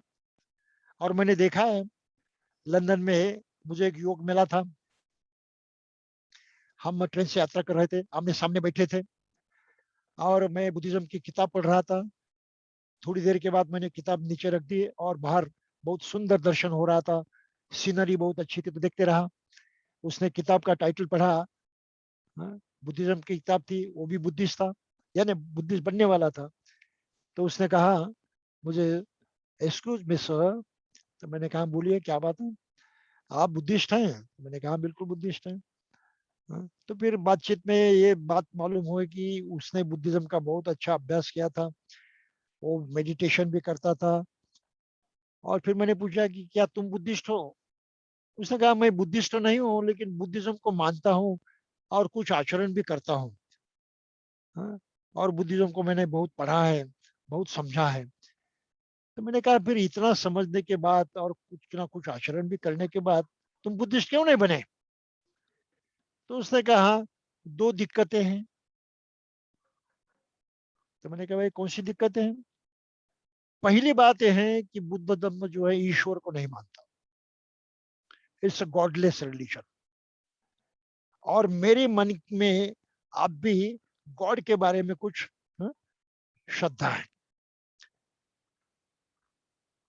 ईश्वर के बारे में श्रद्धा भी टूटी नहीं है, मैं अभी मानता हूं। इसलिए मैं बौद्ध नहीं बनना चाहता, ये गलत होगा। तो मैंने कहा तुम्हारी बात ठीक है, अब दूसरी कौन सी दिक्कत है? तो उसने कहा मैं अब तक शाकाहारी नहीं बना। तो मैंने कहा शाकाहार से और बौद्ध बनने से क्या फर्क है? नहीं नहीं, अब तो मेरे हाथ में है शाकाहार से विरत होना। मैं खुद इस खाने से अगर बच जाऊंगा, इसको कम करते जाऊंगा, तो मैं शाकाहारी बन जाऊंगा। तो शाकाहारी होने के बाद बुद्ध धर्म का आचरण करना मेरे लिए बहुत आसान होगा। तो इन दो कारणों को कम करने का मैं प्रयास कर रहा हूँ, नष्ट करने का प्रयास कर रहा हूँ, और ये जैसे हो जाएगा मैं बुद्धिस्ट बन जाऊंगा। तो वहां बौद्ध बनने के लिए भी लोग इस तरह से सोच रखते हैं कि हाँ, अभी से हम प्रयास क्यों न करें, इस वृत्ति को, हिंसा की वृत्ति को कमजोर क्यों न करें। चूंकि हम हमेशा मांसाहारी करते रहते हैं, तो इस वहां से शुरुआत करेंगे। हमारी सेंसिटिविटी बढ़ जाएगी, संवेदनशीलता बढ़ जाएगी, मैत्री का भाव बढ़ जाएगा। तो गृहस्थ के लिए, उपासक के लिए ये बहुत ही अच्छा मार्ग है, और इस तरह से वो निश्चय ही प्रयास कर सकते हैं। क्योंकि भिक्षु के लिए मार्ग संभव नहीं है, इसलिए बुद्ध ने उनके बारे में अलग से रूल बनाया है। उनको जो मिला है वो खाने के बगैर दूसरा कोई चारा नहीं। लेकिन आम जनता ये कर सकती है। अब हम पूछेंगे और आप पूछेंगे कि फिर बौद्ध लोग क्यों ऐसा करते हैं? भाई इसका सीधा जवाब है, बिल्कुल सरल सादा। बचपन से जो आदतें लगती हैं वो आदतें कायम रहती है, एकाएक से आदमी छोड़ने के लिए तैयार नहीं होगा। और आसपास में, परिवार में, समाज में अगर मांसाहार करने की पद्धति है, रीति परंपरा चल रही है, तो आदमी को ये परंपरा जो है हाँ, पकड़ लेती है, उसको आदत हो जाती है, और फिर वो बेफिक्र होकर वैसे जीने लगता है। फिर उसकी जो रसना है, जीभ जो है, टेस्ट जो है, टेस्ट भी अधिकतर दबाव डालती है, आकर्षित करती है। तो इस तरह से मनुष्य शाकाहारी बनने का प्रयास नहीं करता। लेकिन जो समझदार हैं, अपने आंतरिक संवेदनाओं को बदलने की जरूरत समझता है, मैत्री भावना बढ़ाने की जरूरत समझता है, अहिंसक होने की जरूरत समझता है, वो आदमी तुरंत ये प्रयास शुरू कर देता है कि मैं पहला कदम आगे बढ़ा हूं, ये मांसाहार करने से दूर रहने का। धीरे धीरे मैं उससे मुक्त हो जाऊंगा। तो उपासक के लिए ये रास्ता हमेशा के लिए खुला है, और ये स्वतंत्रता उसके लिए होनी चाहिए कि अपना जीवन कैसे जिए, हमारे लिए खुद के बारे में क्या करे और क्या न करे, ये आखिर मनुष्य पर निर्भर है। उस पर हम बंधन नहीं लगा सकते, हम उसके लिए कानून नहीं बना सकते। तो मनुष्य की जो स्वतंत्रता है उसकी इतनी इज्जत बुद्ध ने की है, उसके लिए कोई कानून नहीं बनाए, उसको पूरी तरह से अपने बल पर छोड़ दिया है। तो इस तरह से अगर हम देखते हैं तो बुद्ध धर्म में मांसाहार के खिलाफ कोई शिक्षा क्यों नहीं है, ये हम समझ पाएंगे। और जो कुछ शिक्षा है उसका अर्थ क्या है, उसका मर्म क्या है, और किस ढंग से सही प्रतीत होता है, ये भी हमारे समझ में जाएगा, आ जाएगा। तो इसमें भी फिर महायान संप्रदाय है बुद्ध धर्म में, थेरवादी संप्रदाय की ये भूमिका रही है। मैंने जो अभी कही ये प्रमुख मुख्यतः हीनयान यानी थेरवाद संप्रदाय की भूमिका रही है, जो मूल संप्रदाय, जो मूल शिक्षा से जुड़ा हुआ है।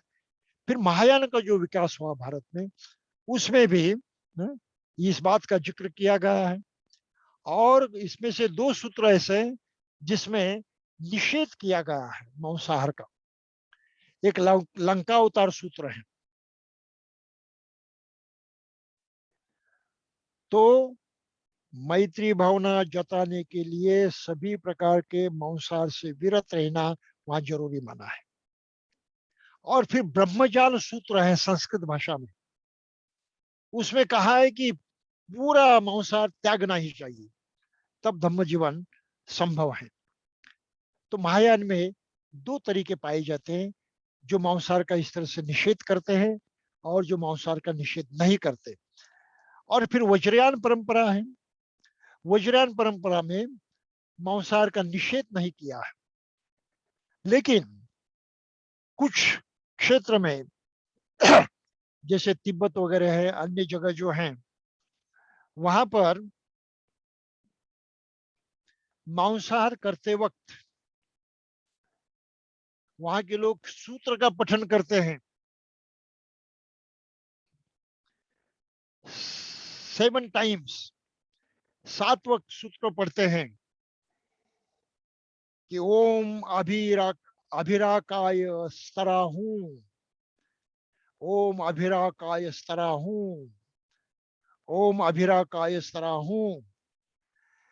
मैं हिंसा से विरत रहता हूँ, हाँ, हिंसा से मेरा संबंध जोड़ना नहीं चाहता, और मांस के सिवा भक्षण करने की और कोई उपाय नहीं है। तो मांस भक्षण करते हुए भी जिस प्राणी का मांस भक्षण करते हैं उसके प्रति ये इस तरह से अपनी मैत्री जताते हैं कि मैं तुम्हारे हिंसा के लिए मांसाहार नहीं कर रहा हूँ, तुम्हारे हिंसा करने का मेरे दिमाग में नहीं था, मैं हिंसक नहीं बनना चाहता, तुम्हारे प्रति हिंसा भाव नहीं रखना चाहता। तो इस तरह से कहें कि कुछ उपाय जो है बुद्ध धर्म में किए गए हम पाते हैं। तो भाई और बहनों, ये बुद्ध की भूमिका रही है, जो बिल्कुल साइंटिफिक है, बिल्कुल सही है, व्यावहारिक है, और ये मनुष्य की स्वतंत्रता को बाधा पहुंचाने वाली नहीं है, उसकी स्वतंत्रता को बिल्कुल कायम रखने वाली है, और सही सत्य को जताने वाली है कि अपने मन पर काम करो, अपने मन में परिवर्तन लाओ। जैसे मन परिवर्तित होते जाएगा, आपका शाकाहारी बनना बिल्कुल संभव है, वो हो ही जाएगा, उससे अधिक करने की कोई आवश्यकता नहीं है। तो भाई और बहनों, मैं समझता हूँ कि इतना आपके लिए काफी है आज। यह अलग विषय था, ऐसे विषयों पर मैं कभी बात नहीं करता, ये व्याख्यान के विषय नहीं होते, लेकिन सोम कौर जी ने सजेस्ट किया तो मैंने कहा ठीक है, एक बार बोल लेंगे इस बात पर, विषय पर, हाँ, आइंदा बोलने की कोई आवश्यकता नहीं पड़ेगी। तो आज मैंने जो कहना था आपके लिए कह दिया है, और इतना कहते हुए आपने सुन लिया, इसके लिए आपका आभार मानते हुए मैं यहीं पर रुकता हूँ। साधु साधु साधु। तो साथियों, बंते जी ने जो विषय था आज का, सामिश और निरामिष जो आहार, उसमें क्या, उसके क्या मायने हैं बुद्धिज्म में, उसके बारे में पूरा विश्व का पूरा इतिहास और डिफरेंट डिफरेंट कल्चर्स में क्या क्या है वो सब बताते हुए फिर फाइनली बुद्धिज्म का क्या सिद्धांत है वो उन्होंने बताया। तो मुझे मुझे लगता है कि इस भंते जी के इस प्रवचन से सारी जितने मन की भ्रांतियां हैं वो काफी हद तक दूर होने में डेफिनेटली मदद होगी। अच्छा, एक दो सवाल हम लोग ले लेते हैं इसे पर भंते जी। हाँ, क्या एक दो सवाल ले लेते हैं। एक मिनट, एक पंथक भारत चक्र जी। हाँ, या यस। हाँ, नमो बुद्धाय, जय भीम। जय भीम। बनतेज, मेरा एक सवाल है कि बुद्धिज्म में जो नीड टू किल और विल टू किल का जो सिद्धांत है या कंसेप्ट है, उसके बारे में थोड़ा बताएंगे तो जानकारी होगी। यही तो बात मैंने बताई कि जहाँ दूसरा अन्न संभव नहीं है, वहां पर लोगों की जरूरत होगी मांसाहार करने की, तो उस जरूरत को पूरा करने के लिए करते रहेंगे, वो जरूरत है। हाँ? लेकिन हर आदमी के लिए ये जरूरत नहीं होती। लेकिन कुछ लोग मजाक के लिए, स्पोर्ट के लिए, या खाने की भावना के लिए हिंसा करते हैं। हाँ? तो इच्छा से करते हैं, संवेदना उनकी हिंसा करने की होती है, हत्या करने की होती है। इसको कहा है विल टू किल, हत्या करने की संवेदना होना, वो मानसिकता होना, वो इच्छा होना। तो इस तरह से अगर कोई आदमी जीता है तो बिल्कुल गलत है। ये बात बाबा साहब ने अपने ग्रंथ में लिखी है। बुद्ध ने अलग ढंग से बात बताई है, बाबा साहब ने उसको बहुत साफ सुथरा और बिल्कुल सरल करके बताया है कि क्या होना चाहिए। जरूरत पड़ने पर आप हिंसा कर सकते हैं, लेकिन हिंसा का भाव रखते हुए हिंसा करना गलत है। तो दोबारा बाबा साहब उसी मुद्दे पर आ जाते हैं कि संबंध आपका है अपने मन से। मन से हिंसा के भाव को हटाना ये महत्वपूर्ण काम है, उस पर आप कंसंट्रेट करें, उस पर आप ध्यान दें। ऊपर ऊपर के व्यवहारिक बातों को उतना महत्व न दें। ठीक है, ठीक है पंथक जी, ठीक है का? हाँ, हो ठीक है, एग्री। और वो जो नेपाल, जो नेपाल भी बुद्धिस्ट राष्ट्र है, मगर नेपाल में भी वो पशुपतिनाथ का मंदिर है, वहां पे भी हिंदू वाले लोग बहुत पशुपतिनाथ के मंदिर में बहुत सारा किलिंग होता है, मगर वो बुद्धिज्म से रिलेटेड नहीं है। क्या है, नेपाल हिंदू राष्ट्र था कभी कहा, और नेपाल में पशुपतिनाथ का मंदिर है, वो हिंदुओं का मंदिर है, बौद्धों का मंदिर नहीं है, और नेपाल बौद्ध राष्ट्र नहीं है। नेपाल की जो जनसंख्या है वो मुख्यतः हिंदू हैं और उसमें बौद्धों की भी संख्या वैसे भारी है। 40% या 50% तक बौद्धों की जनसंख्या मानी जाती है। लेकिन नेपाल का धर्म बुद्धिस्ट नहीं है और पशुपतिनाथ हिंदुओं का धर्म है, उनकी देवता है। वहां पर तो हत्या होती है। या ठीक है ना? Okay, thank you sir. Okay okay, thank you. Any other? और कोई सवाल है किसी का? वन मोर, 1Q महेंद्र, एक मिनट।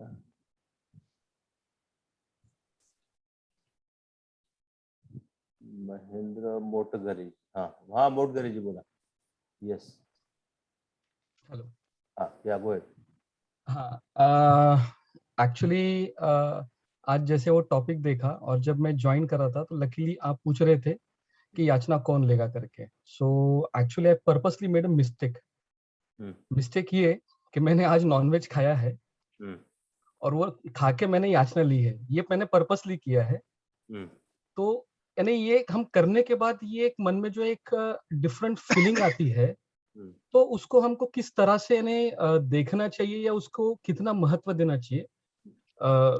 इसका दूसरा एक क्वेश्चन ये भी है, यानी सीधा सीधा रिलेशन ये भी है कि इन नॉर्मली बुद्धिस्ट में जब अमावस्या पूर्णिमा नहीं होती है तब लोग नॉनवेज नहीं खाते हैं, लेकिन बाकी कौन से भी दिन लोग बिंदास नॉनवेज खाते हैं। तो ये दो चीज है, इसको हम किस तरह से देखेंगे और मीन्स उसको कितना महत्व देना चाहिए। Thank you. देखिए, आदमी की दो कहिए कि कमजोरियां होती हैं। एक कमजोरी है अन्न पाने की,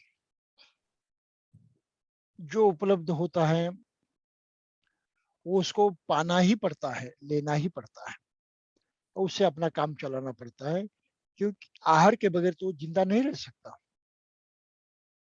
और दूसरी बात जो होती है, उसको लत लग जाती है, आदत हो जाती है मांसाहार करने की और इंद्रियों की आसक्ति बन जाती है। तो इंद्रिय वासना जिसको हम कहते हैं वो भी बड़ी तगड़ी होती है, बहुत तगड़ी होती है। और इस इंद्रियों की वासनाओं को हमने नहीं समझा और कितनी ताकत से वो इंद्रिय वासना हमको अपनी ओर खींचती है, इस बात को नहीं समझा तो हम कभी धम्म का जीवन जी ही नहीं सकते। ये महत्वपूर्ण बात है।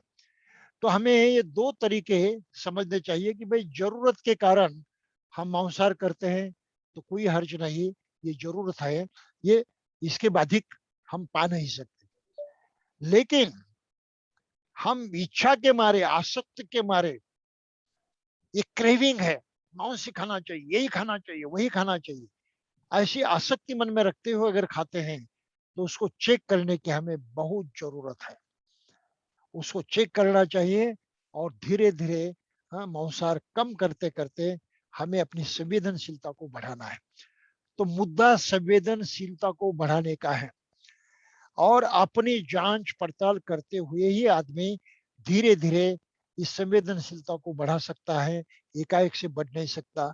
तो इस दृष्टि से अपने सभी व्यक्तिगत जो प्रॉब्लम है, समस्याएं, उसकी तरफ हम देखें। ठीक है? ठीक है ना? ओके ओके, ये एक लास्ट क्वेश्चन भैया काव्य सिंह जी, हाँ पूछिए, हिंदी में है। हाँ यस, काव्य सिंह। हाँ आदरणीय भंते जी, बोलिए। बुद्धाय, जय भीम। आदरणीय सोम कुमार साहब और उपस्थित अन्य बुद्ध के रास्ते पे चलने वाले मेरे साथीगण, मैं all India SC/ST Ahmedabad asset से अंशुल बोल रहा हूँ, डबल ई प्रोडक्शन। भंते जी, मैंने आपका वेजिटेरियन के बारे में विचार लिया और मैंने उसको बहुत अच्छे से अपने जीवन में उतारने का निर्णय लिया। मुझे बहुत अच्छा लगा। Wonderful, very good. जबकि मुझे 2 दिन से काफी ज्यादा फीवर है, मेरे बच्चों को भी है, हाँ, irrespective of all those things. Sir, या भंते जी, मैं एक दो प्रश्न आपसे पूछना चाहता हूँ हाँ, कि जैसे कि आपने बोला कि वेजिटेरियन जीवन जो होता है, राइट सर, वो भी एक जीवन से ही आता है, जो मतलब मेरी क्वेरी है, वो मेरी क्वेरी है। वहां पर भी किसी को बोके काटा जाता है, और जब हम, जो कोई गरीब आदमी है जो पशुओं को पाल रहा है, वो भी उसकी एक खेती ही कर रहा होता है, वो जानवरों को काटता है और कुछ लोग जानवरों को खाते हैं, मैं भी खाता हूँ। पर आज मेरे विचार बदल जाएंगे अगर भंते जी मेरे विचार बदल दें बहुत अच्छा, तो। ये तो होना मेरा चाहिए। हाँ, मेरा विचार ये है, जब एक वृक्ष, आपने कुछ लोगों के बारे में मुझे ऐसा बताया कि कुछ लोग हैं विदेश में जो दूध के आहार को भी स्वीकार नहीं करते, हाँ, हाँ, वो दूध के आहार को भी एक्सेप्ट नहीं करते, जैसा मैं भी करता था बचपन से कि ये दूध तो, मैं वेजिटेरियन फैमिली से था, तो ये दूध जो बछड़ा पी रहा है, ये मेरे बचपन के ही विचार थे कि ये दूध जो हाँ, बछड़ा पी रहा है, तो मैंने कभी अपने जीवन में दूध का सेवन नहीं किया, हाँ, वेरी गुड। मैंने ऐसा नहीं किया, ये सच है। और मेरी फैमिली में कोई बुद्ध को मानता भी नहीं है, ये एक लौता व्यक्ति है जो बुद्ध को Very good, मानता है very और good. आपके समक्ष बैठा है। हम्म, तो मेरा ये प्रश्न है, जब कुछ लोग बाहर के ऐसे हैं जो वेजिटेरियन को मानते हैं और ऐसा भी मानते हैं कि दूध भी तो जो है एक जानवर के अंदर से ही आ रहा है, इंसान भी एक जानवर ही है जब तक उसको ज्ञान प्राप्त ना हो जाए, और ज्ञान बच्चे को कभी प्राप्त नहीं होता, तो बच्चा अज्ञानी होता है, वो दूध पीता है, तो इसका मतलब वो समाज तो खत्म हो जाएगा, वो तो अपने बच्चों को दूध ही नहीं पिलाएगा, हाँ, सही है। वो तो अपने बच्चों को भी दूध नहीं पिलाएगा, वो तो ऐसा कर रहा है। सही है, मैं तो सही दूध है, पी के बड़ा हुआ हूँ और सभी दूध पी के बड़े हुए हैं, पर पेड़ों में भी जान होती है, पेड़ों में भी अपना जीवन है, या, और जीवन कोई ऐसा नहीं है कि वो कोई शरीर है या वो पेड़ है। मैंने खुद अपना एक वृक्ष का बहुत अच्छा संसार बना के रखा है, और मैं एक वृक्ष का फूल भी तोड़ के बुद्ध की तरफ नहीं लेके जाता। आपका सवाल पूछो ना, सवाल पूछो ना, come to direct question, direct question. हाँ, नहीं, मेरा सवाल यही है कि क्या वृक्ष को काट के खाना उचित है? और हाँ, बुद्ध काफी लंबे समय तक बिना भोजन के जिंदा रहे, और बुद्ध ने, आदरणीय बुद्ध, उनको मैंने अपना जीवन बनाया है, तो असली जीवन की परिभाषा क्या है कि खाना तो जीवन नहीं है, बुद्ध तो यही बोलते थे, जितना उचित हो उतना ही सेवन करें। तो ये मेरे दिमाग में एक छोटी सी कंफ्यूजन है, तो पंत जी इसका आप जवाब दें तो जीवन सार्थक हो जाए और जवाब उत्तम मिल जाए सबको। आदरणीय।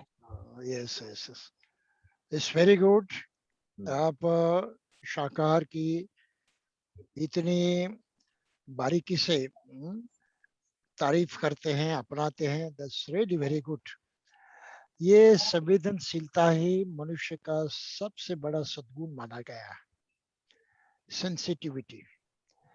आप औरों के संपर्क में आते हैं सेंसिटिविटी के कारण, सेंसिटिव बनते कर, और ये सेंसिटिविटी आपको तीन तरह समझ में आती है। जहां आप सुख को अनुभव करते हैं, आनंद को महसूस करते हैं, ये सेंसिटिविटी है, उसको पकड़ लेते, महसूस करते हैं। दुख वो भी उसी तरह से जानती हैं, पकड़ लेते हैं, दुख महसूस करते हैं। कुछ अदुख असुख ऐसी भी भावना होती है, न्यूट्रल हम कहते हैं। तो ये सेंसिटिविटी हमको संसार से जोड़ी हुई है, हर चीज से जोड़ी हुई है। ये सेंसिटिविटी जो है, ये इसकी जो मात्रा होती है वो बहुत कम ज्यादा होती है। जिसमें सबसे अधिक मात्रा होती है उनको प्राणी माना गया है। प्राणियों में ये सेंसिटिविटी की सबसे अधिक मात्रा होती है, और उन प्राणियों में इसकी समझ रखने वाले उसको जानकर उसमें कुछ परिवर्तन पाने की क्षमता रखने वाले केवल इंसान होते हैं, मनुष्य होता है। तो मनुष्य की सेंसिटिविटी सबसे हाईएस्ट मानी गई है। केवल मनुष्य ही निर्वाण को प्राप्त होता है, केवल मनुष्य ही सर्व दुख से मुक्त हो सकता है, और किसी के लिए संभव नहीं है, क्योंकि उनकी सेंसिटिविटी जो है वो कमजोर है। अब रही बात वनस्पतियां, पेड़ हैं, पौधे हैं, वनस्पतियां, वेजिटेबल्स हैं, इनमें संवेदनशीलता है, लेकिन वो इतने कमजोर हैं कि ये संवेदनशीलता ना उनको दुख का एहसास देती है, ना तो सुख का एहसास देती है, इससे परे है बिल्कुल। तो आपने उनको तोड़ा क्या और नहीं तोड़ा क्या, कुछ फर्क नहीं पड़ता, क्योंकि सेंसिटिविटी जो है उनकी बिल्कुल लो है, जो है बिल्कुल नगण्य है। जो हमारे शास्त्र ने बसु जी ने प्रकट किया है, उन्होंने सिद्ध किया, और उनको नोबेल भी मिल गया। भारतीय शास्त्र में जो बसु थे उनको नोबेल भी मिल गया इस बात को लेकर। तो संवेदनशीलता है, लेकिन इतनी कमजोर है और इतनी मर्यादित है, कुछ हद तक ही। जैसे एक पौधा होता है जिसको मराठी में लाजाळू कहते हैं, यह ऐसा पौधा है जिनके पन्नों को आपने स्पर्श किया तो सिमट जाते हैं। छुई मुई बोलते हैं इसको हिंदी में, छुई मुई। हाँ, हाँ कुछ तो सर। बोलते हैं उसका, सिमट जाते हैं। तो संवेदनशीलता उसमें है, लेकिन वो संवेदनशीलता उस क्रिया तक ही सीमित होती है, उससे अधिक नहीं है, और उससे सुख दुख की कोई अनुभूति उनको नहीं होती। तो ये फर्क मध्य रखना है। तो हम अगर वनस्पतियों को खाते हैं तो इसके बारे में हम हिंसा करते हैं, ऐसा नहीं, क्योंकि वनस्पति को पता ही नहीं चलता है सुख का और दुख का। तो ये दिमाग से बात बिल्कुल निकाल देनी चाहिए। रही सिर्फ प्राणियों की बात, और ऐसे कुछ प्राणी हैं, कीटाणु हैं, कीटाणुओं को इतनी संवेदनशीलता नहीं रहती, वायरसेस वगैरह संवेदनशीलता बिल्कुल होती ही नहीं। तो ये संवेदनशीलता से जुड़ा हुआ सवाल है, और सबसे अधिक संवेदनशीलता चूंकि मनुष्य के पास है, ये मनुष्य निर्णय कर सकता है कि दूसरे प्राणियों की संवेदनाओं को जानते हुए उससे कैसे व्यवहार करें, कैसा बर्ताव करें। यहीं पर आहिस्सा आ जाती है। तो जैसे हमारी मानसिकता अधिकतर संवेदनशील बन जाती है, हमारा जीवन सुधर जाता है, औरों के प्रति हमारा जो व्यवहार है उसमें भी सुधार आ जाता है, और ये सुधार हमको अंदरूनी सुख देता है, शांति देता है, और यही मनुष्य की सबसे बड़ी प्राप्ति है। इसके लिए हर आदमी तरसता है, हर आदमी प्रयास करता है। अभी क्यों धर्म निर्माण हुए, क्यों तत्व ज्ञान निर्माण हुआ, क्यों ये सब निर्माण हुआ, ये मनुष्य के दिमाग की उपज है, क्योंकि उसकी संवेदनशीलता डिमांड कर रही थी, मांग कर रही थी, इस तरफ जाना है, इसको पाना है, और इसको अंतिमतः सही ढंग से पाया बुद्ध ने, इसलिए बुद्ध का महत्व है। हर धर्म में प्रयास किया गया है, कोई धर्म ऐसा नहीं कि जो संवेदनशीलता को खोकर अपना तत्व ज्ञान आगे बढ़ाता है। उनमें जो समता है, इस समता को देखना चाहिए, लेकिन उनकी कुछ हद होती है, कुछ मर्यादा होती है, बस ये मर्यादा अलग चीज है, लेकिन मुख्य जो प्रवाह है ये बिल्कुल एक जैसा, उसमें कोई फर्क नहीं पड़ता। तो आपको दोबारा धन्यवाद। Be happy. बंते जी, मैं आपके जवाब से एकदम आश्वस्त हूँ, और बहुत बहुत धन्यवाद। आपसे भेंट करके बहुत अच्छा लगा बंते जी, धन्यवाद। ठीक है, ठीक है, सुखी भव, सुखी भव। You got your answer or not? Huh? Anshu? I got my answer. Very good, very good. Be happy, huh? कुछ लोग दिमाग से भी पेड़ उगाते हैं। right. बहुत बढ़िया। बहुत बढ़िया। सही सही सही सही कहा आपने, ख्यालों में भी पेड़। और ख्यालों के पेड़ सबसे ज्यादा खतरनाक। चलिए ठीक है, ओके। धन्यवाद Bhante ji. Okay okay okay okay. हमारे जो बंते जी की हर संडे को देशना होती है शाम को 7 बजे, तो इसमें हम वैरायटी ऑफ टॉपिक्स हम लोग लेते हैं। जो ट्रेडिशनल सब्जेक्ट्स है उसमें ऑलरेडी देशना हो चुके हैं बंते जी की, मैंने यूट्यूब के लिंक इसमें शेयर किए हैं। हमारे जो चैनल है यूट्यूब चैनल एसोसिएशन का, उसमें बंते जी की इसके पहले की जितने भी 1 साल से जो कंटिन्यूस जो देशना चल रही है, चाहे वो बाबा साहब के ऊपर, बुद्धिज्म के मूल सिद्धांत के ऊपर, पंचशील है, बहुत सारे है ना, कार्य कारण भाव है, रिबर्थ है। Rebirth is very very interesting topic. इसके बारे में बहुत कम आपने को सुनने देखने को पढ़ने को मिलता है। बहुत कंफ्यूजन था। भंते जी ने उसमें 2 कंटिन्यूस लेक्चर लेके और रिबर्थ का जो कॉन्सेप्ट है बहुत अच्छी तरीके से समझाया। उससे सोम कुमार साहब, ये तो मेरा फर्स्ट है, हाँ तो आपके सौजन्य से मुझे मिल गया। मैं आपसे वहां पे मिला था और आप मेरे पहले DIC थे जब मैंने राइट और राइट। मेरे हाथ पे चोट लगी थी, आपको याद है? अभी याद आया, अभी याद आया। तो आप जुड़े रहिए हमारे साथ ना, है ना? हाँ, या धन्यवाद। या थैंक यू 2 दिन से बीमार हूँ थोड़ा। Take care of yourself. आप इसमें ना आपका नंबर शेयर कर देना, फिर मैं आपको ग्रुप में जोड़ दूंगा ना, सो दैट कि फिर आपको मैसेज कंटिन्यूस मिलते रहेगा। हाँ ठीक ठीक सर, कुछ गलत सवाल किया हो तो उसके लिए नहीं क्षमा। नहीं नहीं, गलत सवाल नहीं, आपने एकदम से बेसिक सवाल पूछा। भंते जी ने उतने ही विद्वत्ता से और इतनी नॉलेज से उसको आपको रिप्लाई किया। इसमें जो आपने सवाल पूछा ना, ये बहुत सारे लोगों के मन में हो सकता है। जैसे ये भाई साइंस ये बोलता है कि उनमें भी जान होती है, बट बात सेंसिटिविटी की जो बंती जी ने बताया ना, वो हमको पता नहीं। Right right. ओके मिलिंद भाई, लास्ट क्वेश्चन जल्दी, अगर ओके थैंक यू जागेश। हाँ पूछिए वंदा में बनते। हाँ जय भीम, बोलिए। जय भीम। ये तो ऐसे तो बहुत आपने बहुत क्लियर कर दिया और हम सब जानते भी है, लेकिन इंडिया का जो क्लाइमेट है बनते, जैसे आपने बताया कि जहाँ वर्ल्ड में जहाँ जरूर होती है तो वहाँ मनुष्य को भगवान ने भी ज्यादा इम्पोर्टेंट दिया है कि मनुष्य को जीने के लिए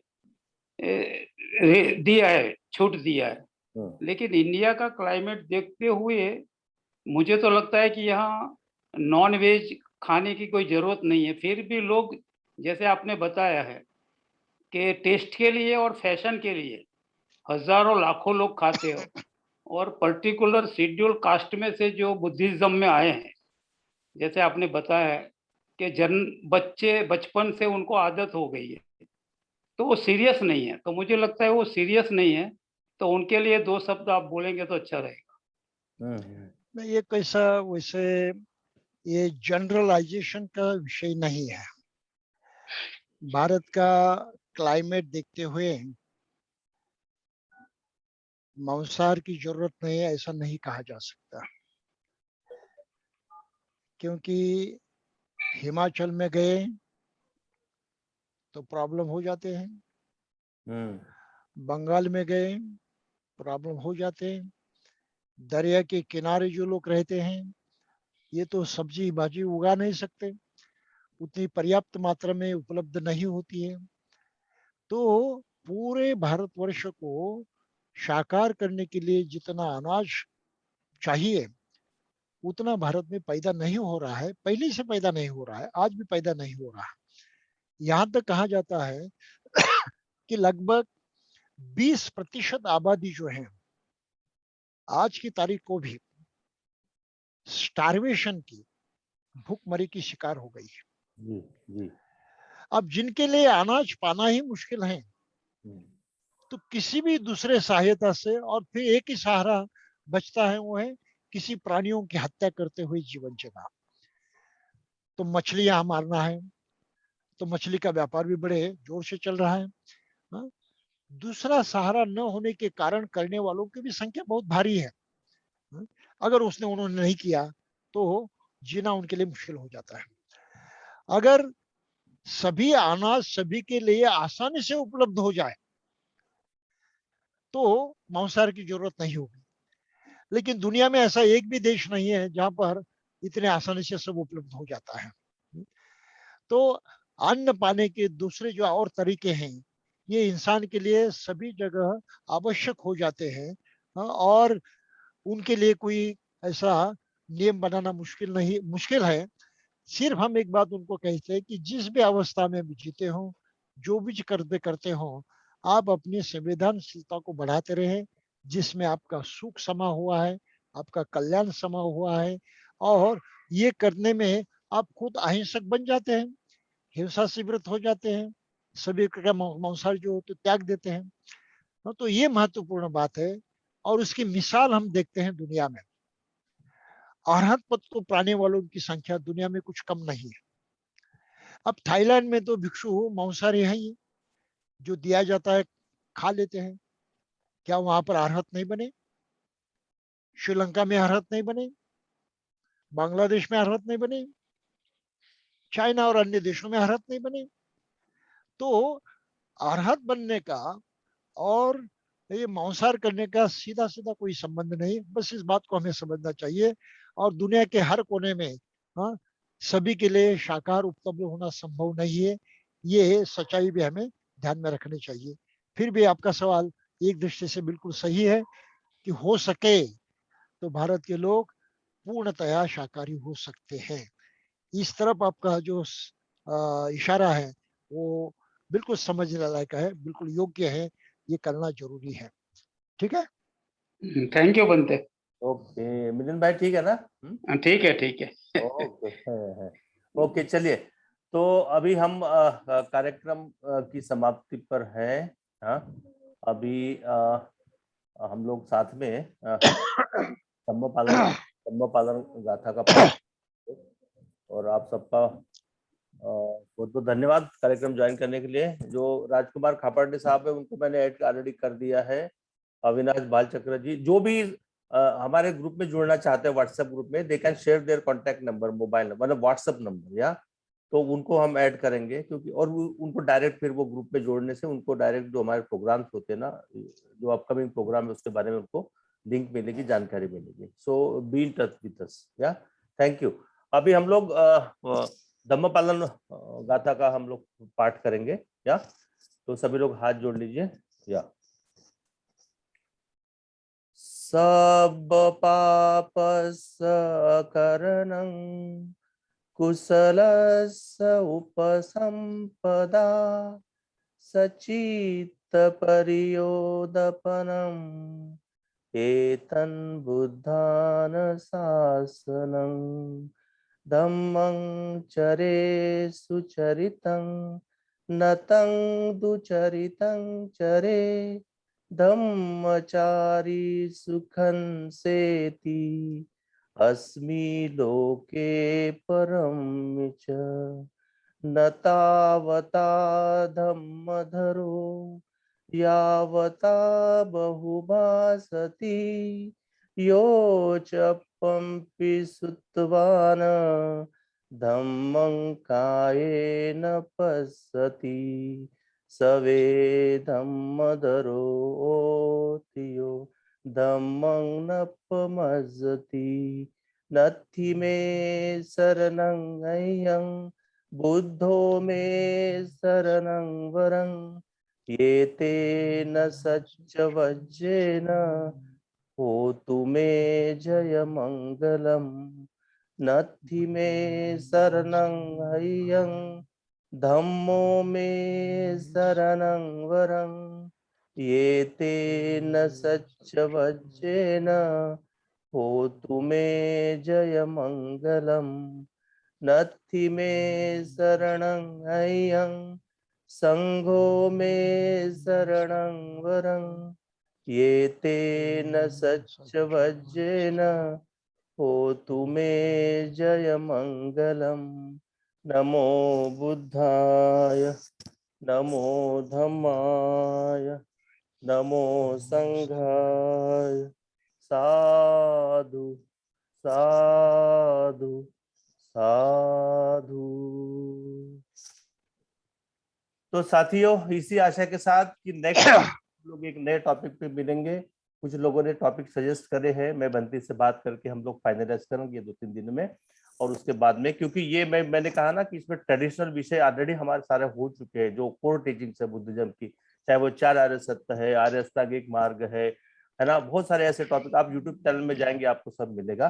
तो हम दूसरे थोड़ा सोशल रिलेटेड और जो बहुत सारे ऐसे जो विषय है जो अभी तक किसी से सुने नहीं है हमने, तो ऐसे विषय पे हम लोग ये धम्मदेशना का जो प्रोग्राम है बंते जी द्वारा, तो हम लोग बहुत शुक्रगुजार है बंते जी को, उनको वंदन करते हैं कि उन्होंने इतना समय निकाला और इतना अच्छी तरीके से हमको मार्गदर्शन किया कि सारी भ्रांतियां जो थी, ये सामिशाहार और निरामिषाहार, इसके बारे में जो थी वो सारी दूर हो गई होगी, ऐसी हम अपेक्षा करते हैं।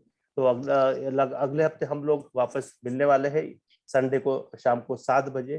तब तक के लिए आपसे विदा लेता हूं और भंते जी को मैं वंदन करता हूं, नमन करता हूं। सुखी हो, सुखी हो। सबको जय Bhim. Thank you, take care of yourself. सुखी हो।